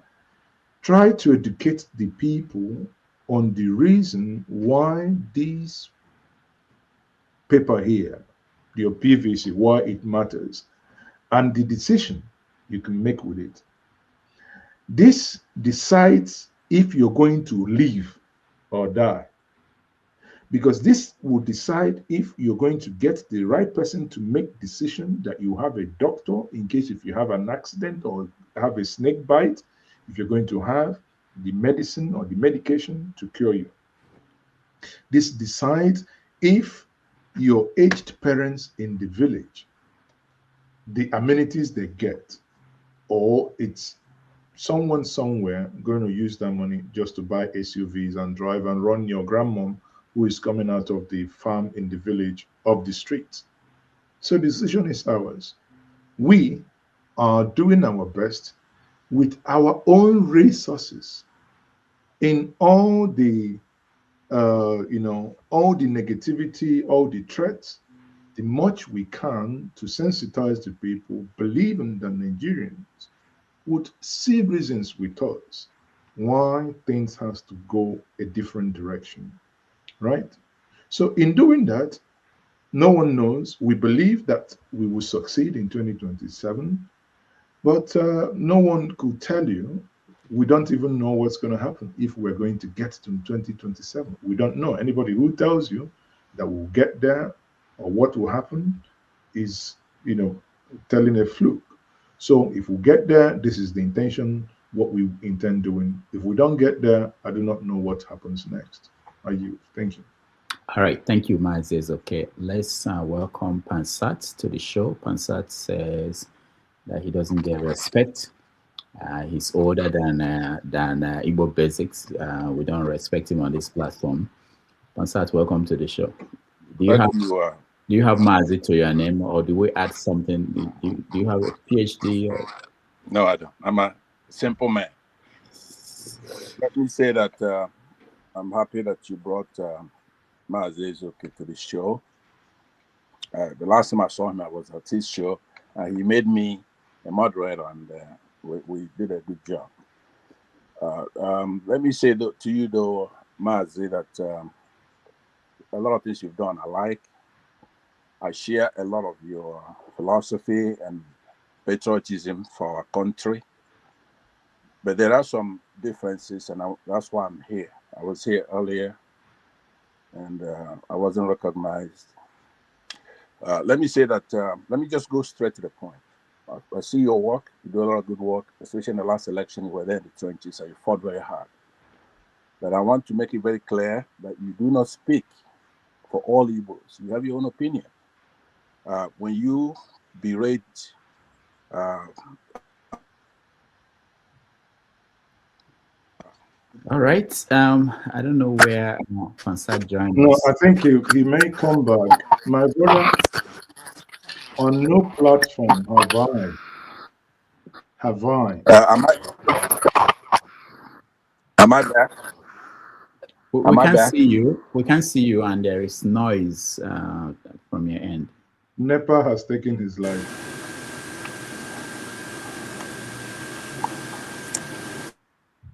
Okay, Pansat, you rejoin and I will die back. I'm up in the mountains here.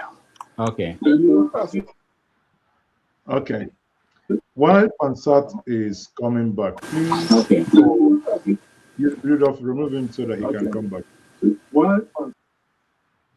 While Pansat is coming back, please, I want to put it out there.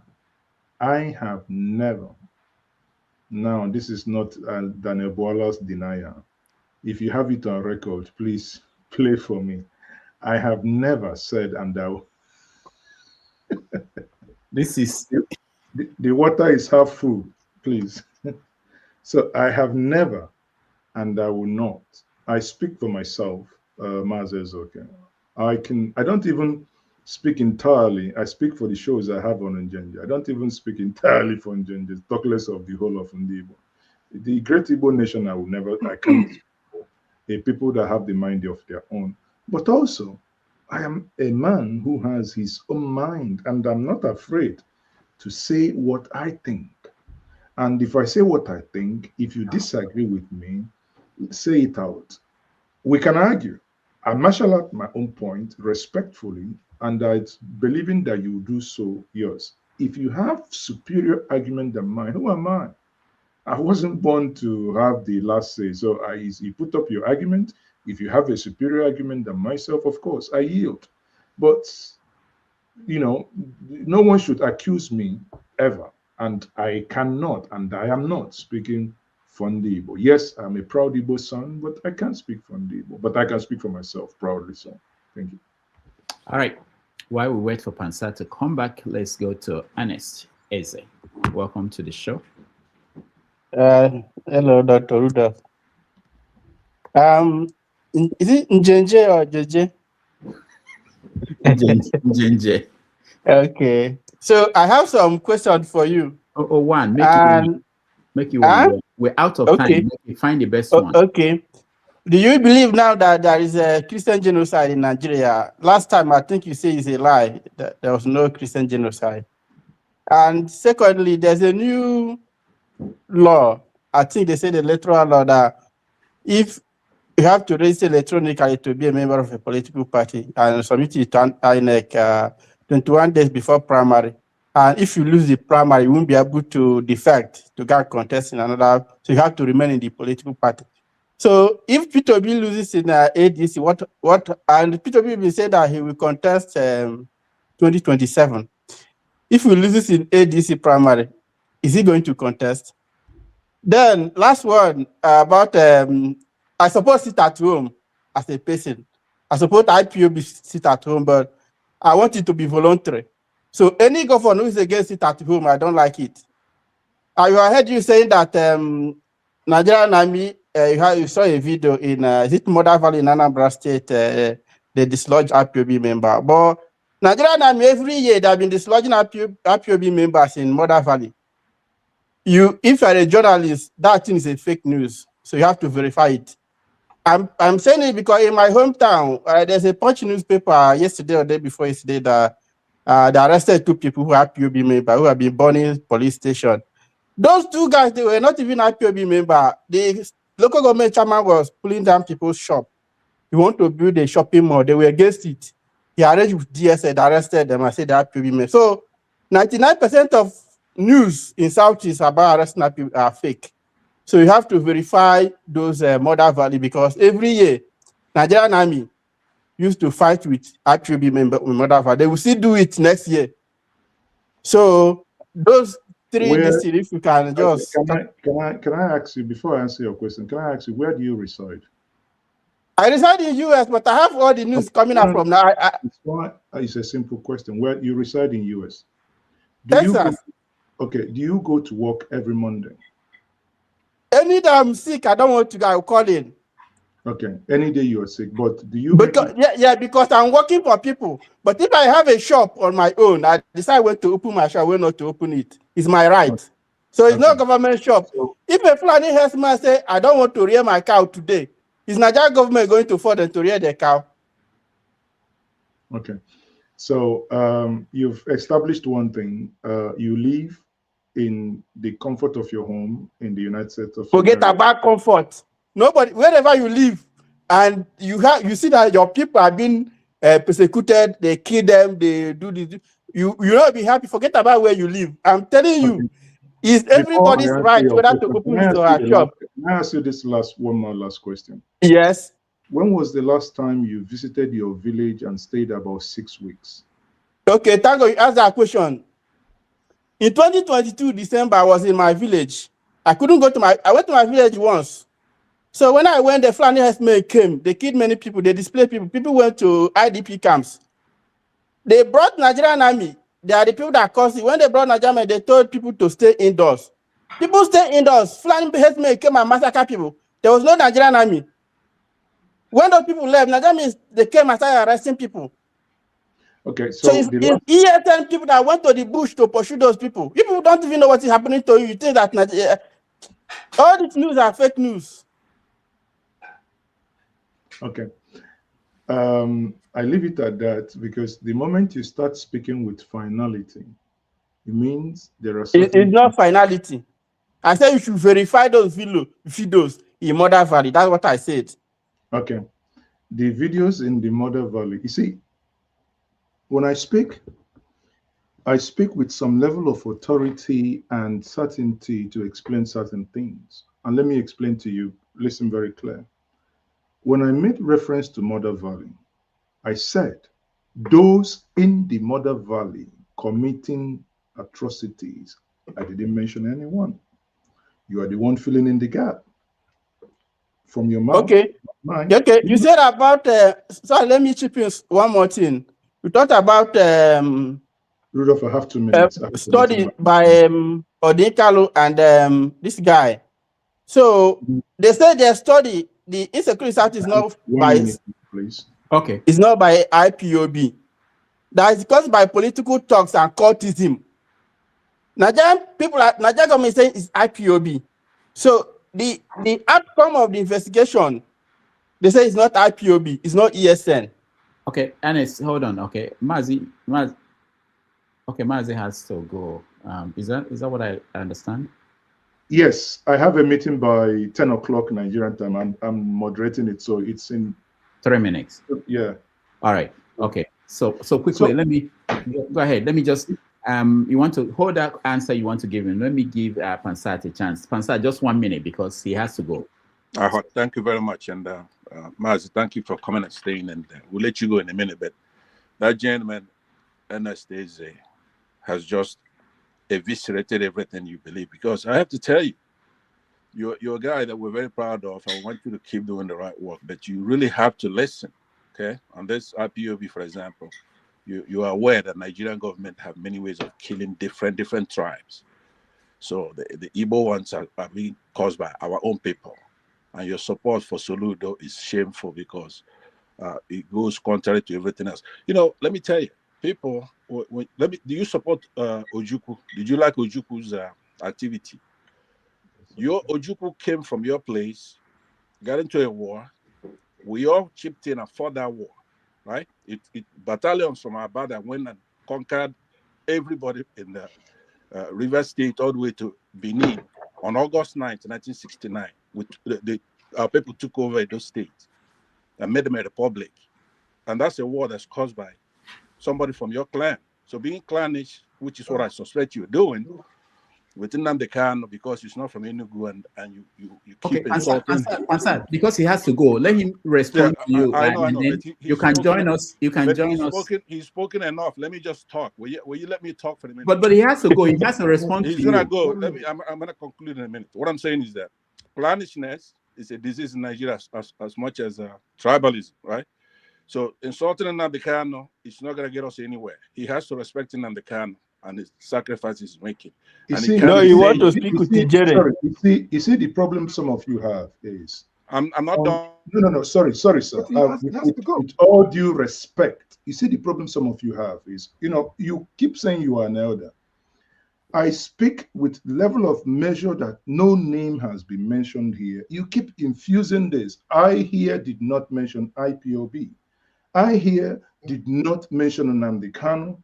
But you keep infusing it. What I said, and I repeat, that in the last week, because I know some individuals who are involved in that those criminals terrorizing our Igbo who are in the Mother Valley, for the first time, the Nigerian army has been able to go to the Mother Valleys. Fill in the gap. Whatever. But Madam said it's IPOB and ESN. You are the one saying it, guys. Anyway, it's time. Sorry, let me start the other meeting. Honestly, I wish I've spent 3.5 hours. I wish look, it's okay. I can do more. It doesn't take away from the good work you're doing. All I'm trying to say to you is that when you come out, you have to respect the Igbos. Okay, you just can't be lumping stuff on us because you want to advance somebody's political agenda. Let's say Peter Obi, who we support. But we're not gonna, because of Peter Obi, we're gonna have people dumping stuff on our people and disrespecting others who are also doing equally good work, like Nnamdi Kanu. Maazi Nnamdi Kanu sacrificed a lot. The Biafrans, we brought about Nigeria, brought independence. So if you look at someone like Daniel Bwala right now, you show me one single minority or Yoruba person that's gonna condemn Bwala. It's not gonna be like Masker right there. He's not going to say anything bad about Bwala. No Yoruba is going to condemn Bwala. It's only going to be Igbos who are going to talk about it. I hope he's not calling my name. You hope. All right. Benson, welcome to the show. Sorry you don't have the chance to interact with Maazi. He's gone to another meeting. But what were you going to say, and what is your comment on what we've been discussing all day? All protocols observed. And Dr. Demagis, thank you for letting me into your show. May God bless everybody. And I want to commend the efforts of our sister Ife. She has been every time coming here, these days. I really commend her. And all her inputs, she's trying her best. That shows she's a truly Igbo lady.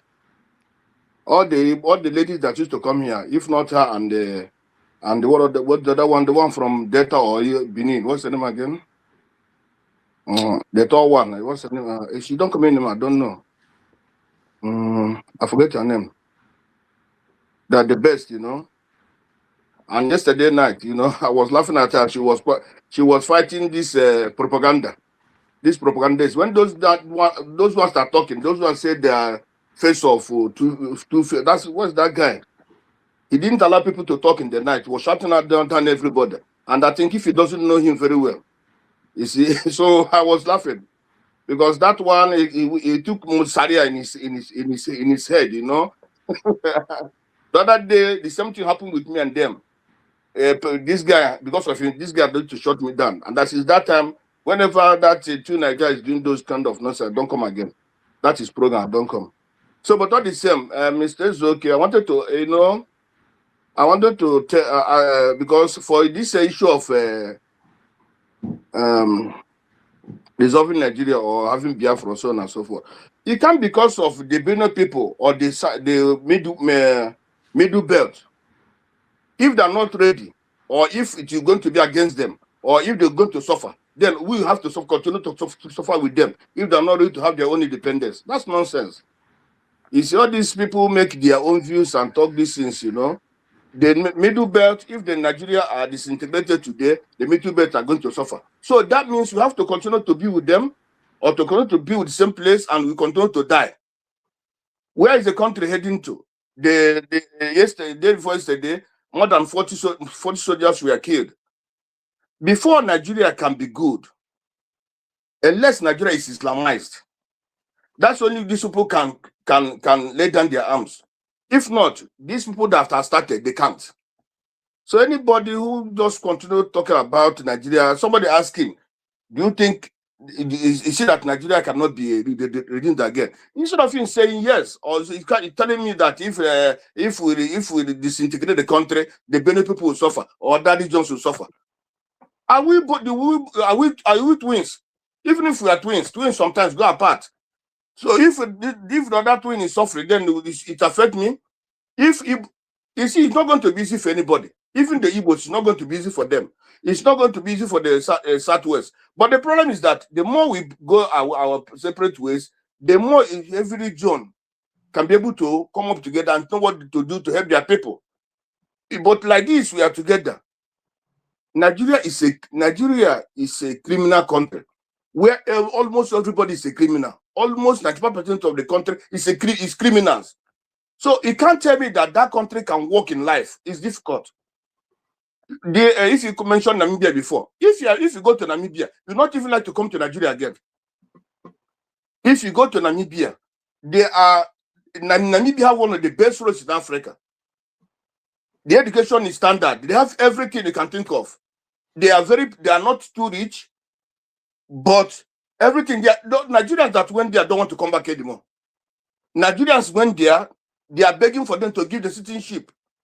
If you go to Namibia, if you go to Botswana, you don't like to come back anymore. You understand? You call their police now, the police will 5 minutes they are there. Upon they are not very rich. Any of their roads, when any of their roads constructed, you can stay more than 20 to 30 years. You can't see where the roads are being commissioned. Nigerian people are making like we are too illiterate. We are very illiterate. A road is being commissioned, and people are like, what is commission of a road? Go to Namibia, you can't see a place where road is being commissioned, where school is being commissioned, where anything is being commissioned. They do those things. It's very, very unfortunate and again, it's talking about Soludo and Dr. Damages. I've told you before, when I see professors these days, I used to run away. Because Soludo, you see, the issue is not about going to school. It's not about acquiring this nonsense, the professorship and the engineership and so on and so forth. Those that acquired professorship in Nigeria, those rigging election. Those that acquired engineers in Nigeria cannot even construct road. And so why you see, getting on me, I'm a businessman. I didn't go for business school, but I can be able to. I started with nothing. I started with, let me say, $100. Yeah, but I know how much I've made. I'm running my own business. But I didn't go to business school. So you see, all these things of education, I don't respect somebody who say went to school, but I respect somebody who have what they call it, who have wisdom. If you go to school and you don't have wisdom, you are not going anywhere. You can't make anything. No progress. All the people who studied in Nigeria, all this, Obi was able to do what he's doing because he has wisdom. He was able to restrain himself from corruption. But those that went to school in Nigeria, all of them are, majority of them are corrupt. So how do you come to, when you see somebody are medicated, they're medicated, you're going to acquire somebody's language, you're going to study somebody's English, then you come and say you're educated. But those, even Russia, Japanese, go to Japan. Japan don't know English. But Japan, you can't see a Japanese man, a rich man driving 2 cars or 3 cars. You can't see them having 3 or 4 or 5 houses. They have only one. Even some of them don't have. But you see that level of wisdom, level of education in them. But they didn't study this nonsense English and this nonsense French and so on and so on. But you see, their country is moving forward, moving fine. The issue is level of, if you can able to restrain yourself from being so corrupt, you can move forward. But when you cannot restrain yourself, everybody is corrupt, the children are corrupt, everybody is doing nonsense. People that are killing us every day. You see, let me say it again. I don't care whatever this and that. You see, I want to say it again here. You can't be with people who are killing you and you say you can make progress. People are killing you, you want to be with them. That is madness. That is stupidness. Since I was born, we see the Fulanis carrying knife since we are born in Nigeria. Up till now, from knife they start carrying gun. And this gun is destroying people, destroying the whole this thing of Nigeria. So how do you think that you can still continue to live with those people and you think that you can make progress? The person is making a joke, he's just the biggest joke in the world. All these places that are moving forward, where do you see them killing people?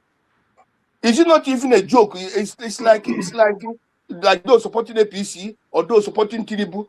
When somebody asks, people don't ask themselves. Tinubu has been there for 3 years now.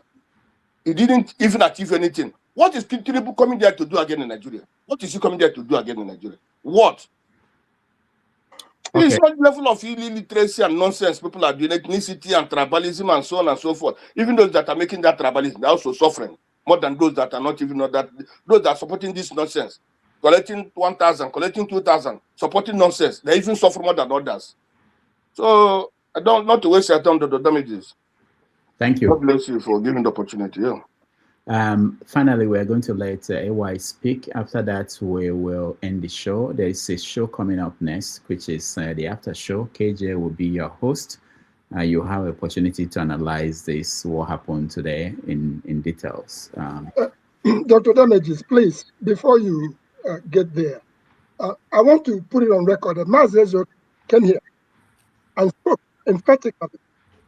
Maazi Ezeoke did not come here to defend any government, including Soludo or anything. If we listen very carefully to the presentation of Maazi Ezeoke, he dealt specifically with the elements of what is going on between civilization and then no way to pass into the markets. He dealt with the ills of what happens with when people begin to mislead others to think that they are miracle workers. He dealt with the ills of whatever government is doing. He never mentioned that he is in support of this or that. Rather, what he said is this: if you see truth, make you talk. If you see Onisha, if something has to break before something is rebuilt. The same thing happened with Nigeria. All of us, when they talk Igbo. We went to war. We came back with nothing. And as a result of that, some of us have advanced tremendously. And for the people who think that education means nothing, think twice. The reason being that you can have all the money you want in the whole world, but if you don't have a simple National Youth Service certificate, for instance, it will be burning in your heart that there is something missing. And I just wanted to end with a question to Ife. If the Igwe of Nnewi now has electricity in his place, because the last time we came there, there was no electricity, and we brought him to the state of Njenje. He is one of the lucky ones, one of the lucky Igwe who came here and was given a state reception by Governor Jim McGreevy, who were responsible for that. All right, thank you so much.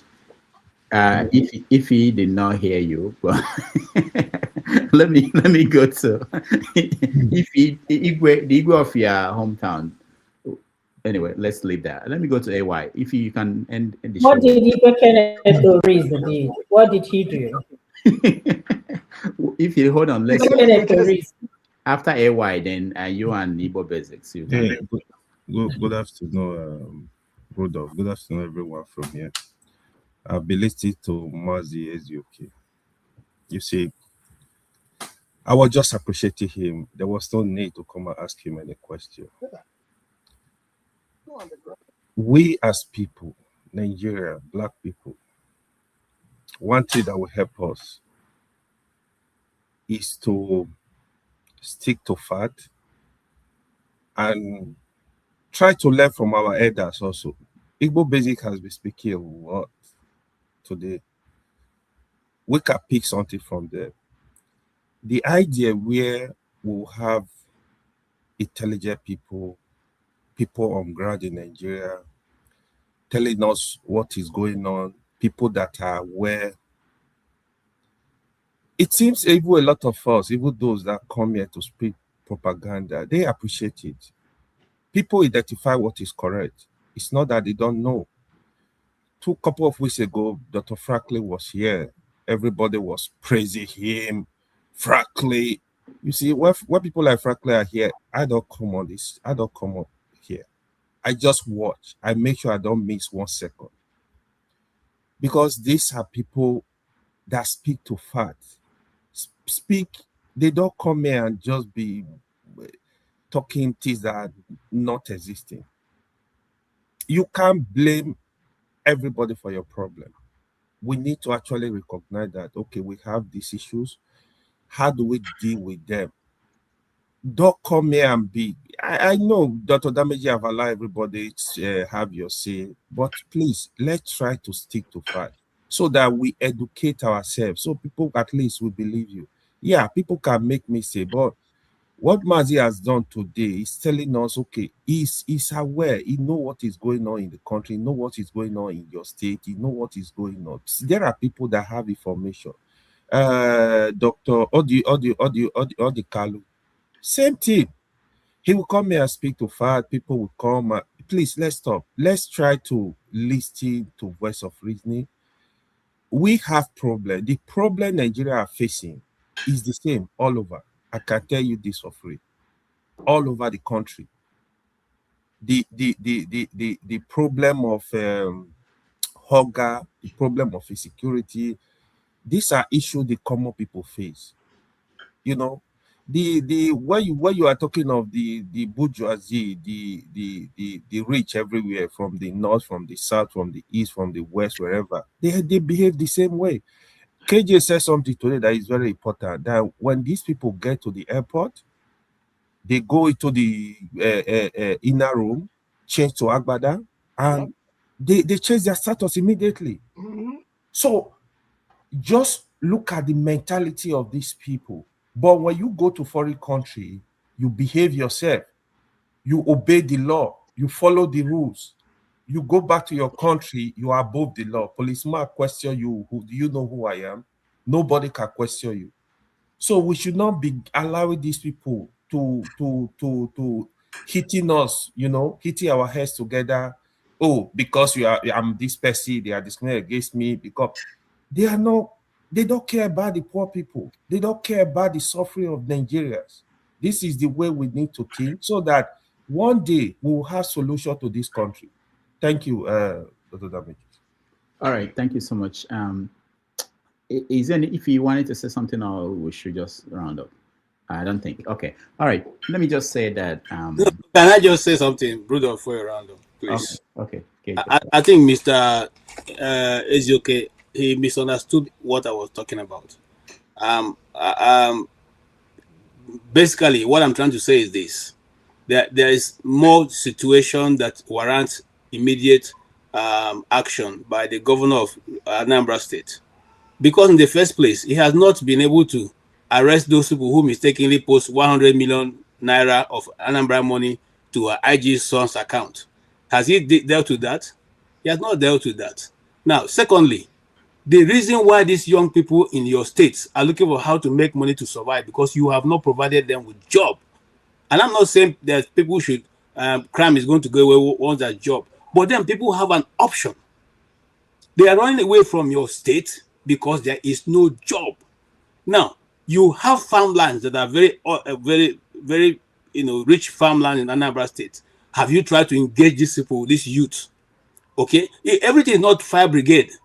Okay, get down bulldoze the place down. Let's do this, let's do that. No, I'm not in any way. Like I said when I was speaking, I said I am a Christian, so I'm not going to support, this Okit or whatever it is.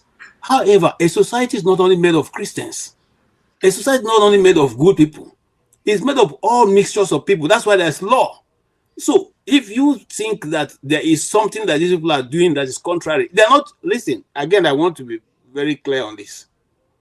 No government or nobody is forcing those people to go into this crime. You know what the law requires in those states where you're carrying drugs to. You know what the outcome will be. So instead of tackling the end, why don't you tackle it from the beginning? Look, guys, I have provided employment for you people. Okay, I don't have offices to employ you, but I have farm settlements. I'm giving out 1 hectare, 2 hectare to those who are ready. We are going to plow it and give it to you to farm. Okay, make your money, sell it. We're willing to buy it from you people. Don't go to this place to go and kill yourself. This is the situation. This is the situation. This is the situation. These things can be realized, achieved without much of all these things that's going on in Anambra State. And like I said, most times it's easy to lay it squarely on what government is doing, but government is not seeing its own side where it's leading the people into crime. And I said this without any fear of contradiction. Many of them who are politicians are all in the occult. Have they been able to take themselves to court? Are they not the people who are teaching those young people what to do? Are they not the ones? Do they want us to start calling names? So this is the thing we know. They do these things behind, but they come out in the open and begin to condemn it. You know who you people are. You know what you do. You are the ones encouraging the people. Because if you bring good behavior will be available in your community. If you bring bad behavior, they will learn. You people brought money into it. When we were at primary school those days, how many people were looking for money? I was paying 225 naira from Makodi to Federal School of Arts and Science of Goja. So you guys introduce money into the system. Now you guys are dealing with the young men and making their life miserable for what you introduced. You made work to not be appreciated. You people made work not to be appreciated in Nigeria. So those who are farmers, you made it look as if farming was an issue, a big issue. So people were running away from their communities to go to the city. And you have not thought it wise to take the amenities that is driving people to the city into their communities so that they will stop leaving their communities. Okay? So when we start blaming the people, let us also look at those who are governing us. Whether look, all these people are the same thing with Daniel Bwala. Daniel Bwala is only that he did his own in the international stage. The same thing they are doing in Anambra State. You are living the issue and dealing with the fallout of the issue that you created. Anyway, I don't want to go on and on. Thank you so much. Rudolph, can I say something? No. Well, okay. Go ahead. You see, KG, we have a problem. I don't think you understand what's going on here. It's not only in the East. In the West, in the South, there is a crisis. I tell you this for free. In the name of Yahoo, children are involved in terrible rituals. Today, you ask kids. I was in Nigeria late last year. You talk to little children. They said, who school help? They don't even want to go to school. Children as young as 15 years, they are looking for money already. They don't care about school. They don't care about work. So even if we should provide farmland, they are not going to farm. So Soludo is doing the right thing. The other governors should emulate him. If we did not right now, probably talk to Masca, he's going to tell you, it's a problem. We know there is hunger in the land we have, but come on, before, it's not that they're looking for money, like they live with their parents. I mean, why is 50-year-old looking for how to buy the latest Mercedes car? Why don't you do the work first? Why don't you go to school first and at least have the degree? In fact, come up and say, you know what, I have a master's degree, but I don't have a job. Let's start from there. Because you are hungry of water does not mean you take water from the gutter and be drinking it. So Soludo is doing the right thing. The other governors should emulate to stop criminality in state, not only in the East. Don't get it twisted. It's everywhere in Nigeria right now. It's a menace. Thank you. All right, thank you so much. Before we go, let me just play this and make my coming on national TV to say it because you just invited me. Yes, what I'm saying is based on. Can you calm down? Yeah. When a question is posed to you, you respond to the question. No, I should calm down, doctor. No. Put her on a leash. No. You should calm down. So I know during the conversation with Maazi Ezeoke, it came up, about the media space, what's going on. I think it's a conversation that we'll continue to have in weeks and days to come. As we approach this election, there will be tension, passion, and people will want to express themselves because a lot is at stake. Even on this platform, every week, we are going to have such situations where people will get angry, get mad. What we ask is that people should know, the language. It's always about the language. We encourage anybody to share an opinion, whatever the opinion is, but the way you share that opinion is what determines everything. I always say that there is no need to put anybody on a leash. There's no need to call anybody stupid. If you have your points, your arguments, you can marshal your arguments and have confidence in the people who are watching at home. I do have confidence in them. I know that they could read all of us, they could hear us, and they know who is making sense, who is not making sense, and they make their judgment. It doesn't matter how long you shout or how loud. So that's very important, and I hope that as we go along, as this election comes, we will moderate our conversation here and make it a space that is healthy and open to everybody. Okay, that's my message for today. Again, thank you all for watching. I appreciate everybody. I will now thank those that supported us. Kulata, thank you so much for your support. Oriako, thank you so much. Oscar Blackbone, thank you. Nana, thank you so much. And who else am I missing? Oscar, and then Choma, thank you. Don Anthony, thank you, everybody. We appreciate all of you. Next week, I will have another interesting guest. Again, we put it open to anybody. If you know anybody who we think is interesting, that will come on this platform and share knowledge with us, we will reach out to them. Can you reach out to Randy Peters? Peter. Oh, Peter who? Peter of Nigeria? Uh-huh. Okay, yeah, I've been trying. I'll get to that. I have that on my radar. I sent you Chobuago's information. Okay, please resend it because I probably forgot. But there are a lot of people we are pursuing, trying to get them here. We will. And Zebuda should be a whole show of its own when the time comes. Yes. That one will happen. Again, thank you, everybody. Those that watched at home, thank you. I appreciate you. Those on the comment section, please like, share, and subscribe. I appreciate all of you. I will see you next Saturday. KJ has a show, so you can join KJ for the after show where we can analyze what happened on this show. Again, thank you, everybody, and I'll see you Saturday. Just KJ's name, please.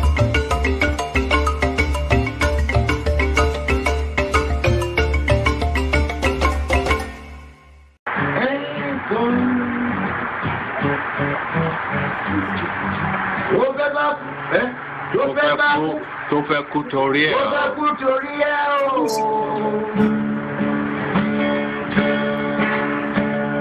Ọwọ́ ẹni ló fi ṣàánú kọ́.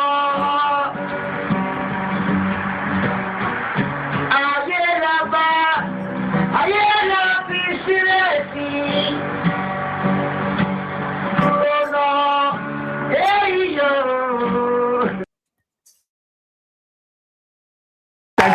Thank you so much for watching. Thank you. Have you subscribed? Yes, you. Have you subscribed? You. Yeah, before you go, click. It's free. Click. Just that's it. Have you subscribed? You're laughing. Have you subscribed? Have you subscribed? Thank you. Thank you. Thank you. Hey, madam, thank you so much. I can see you. I can see you. We have to get to 100,000 subscribers. This by the end of the year. How are we going to do that if you don't subscribe? Yes, you. Yes, you're about to click off. Why? Have you subscribed? It's free. If you don't, ask your son. Ask your daughter. How to? Just one click. Thank you. Thank you. I see you. Aha. Thank you very much. Thank you very much.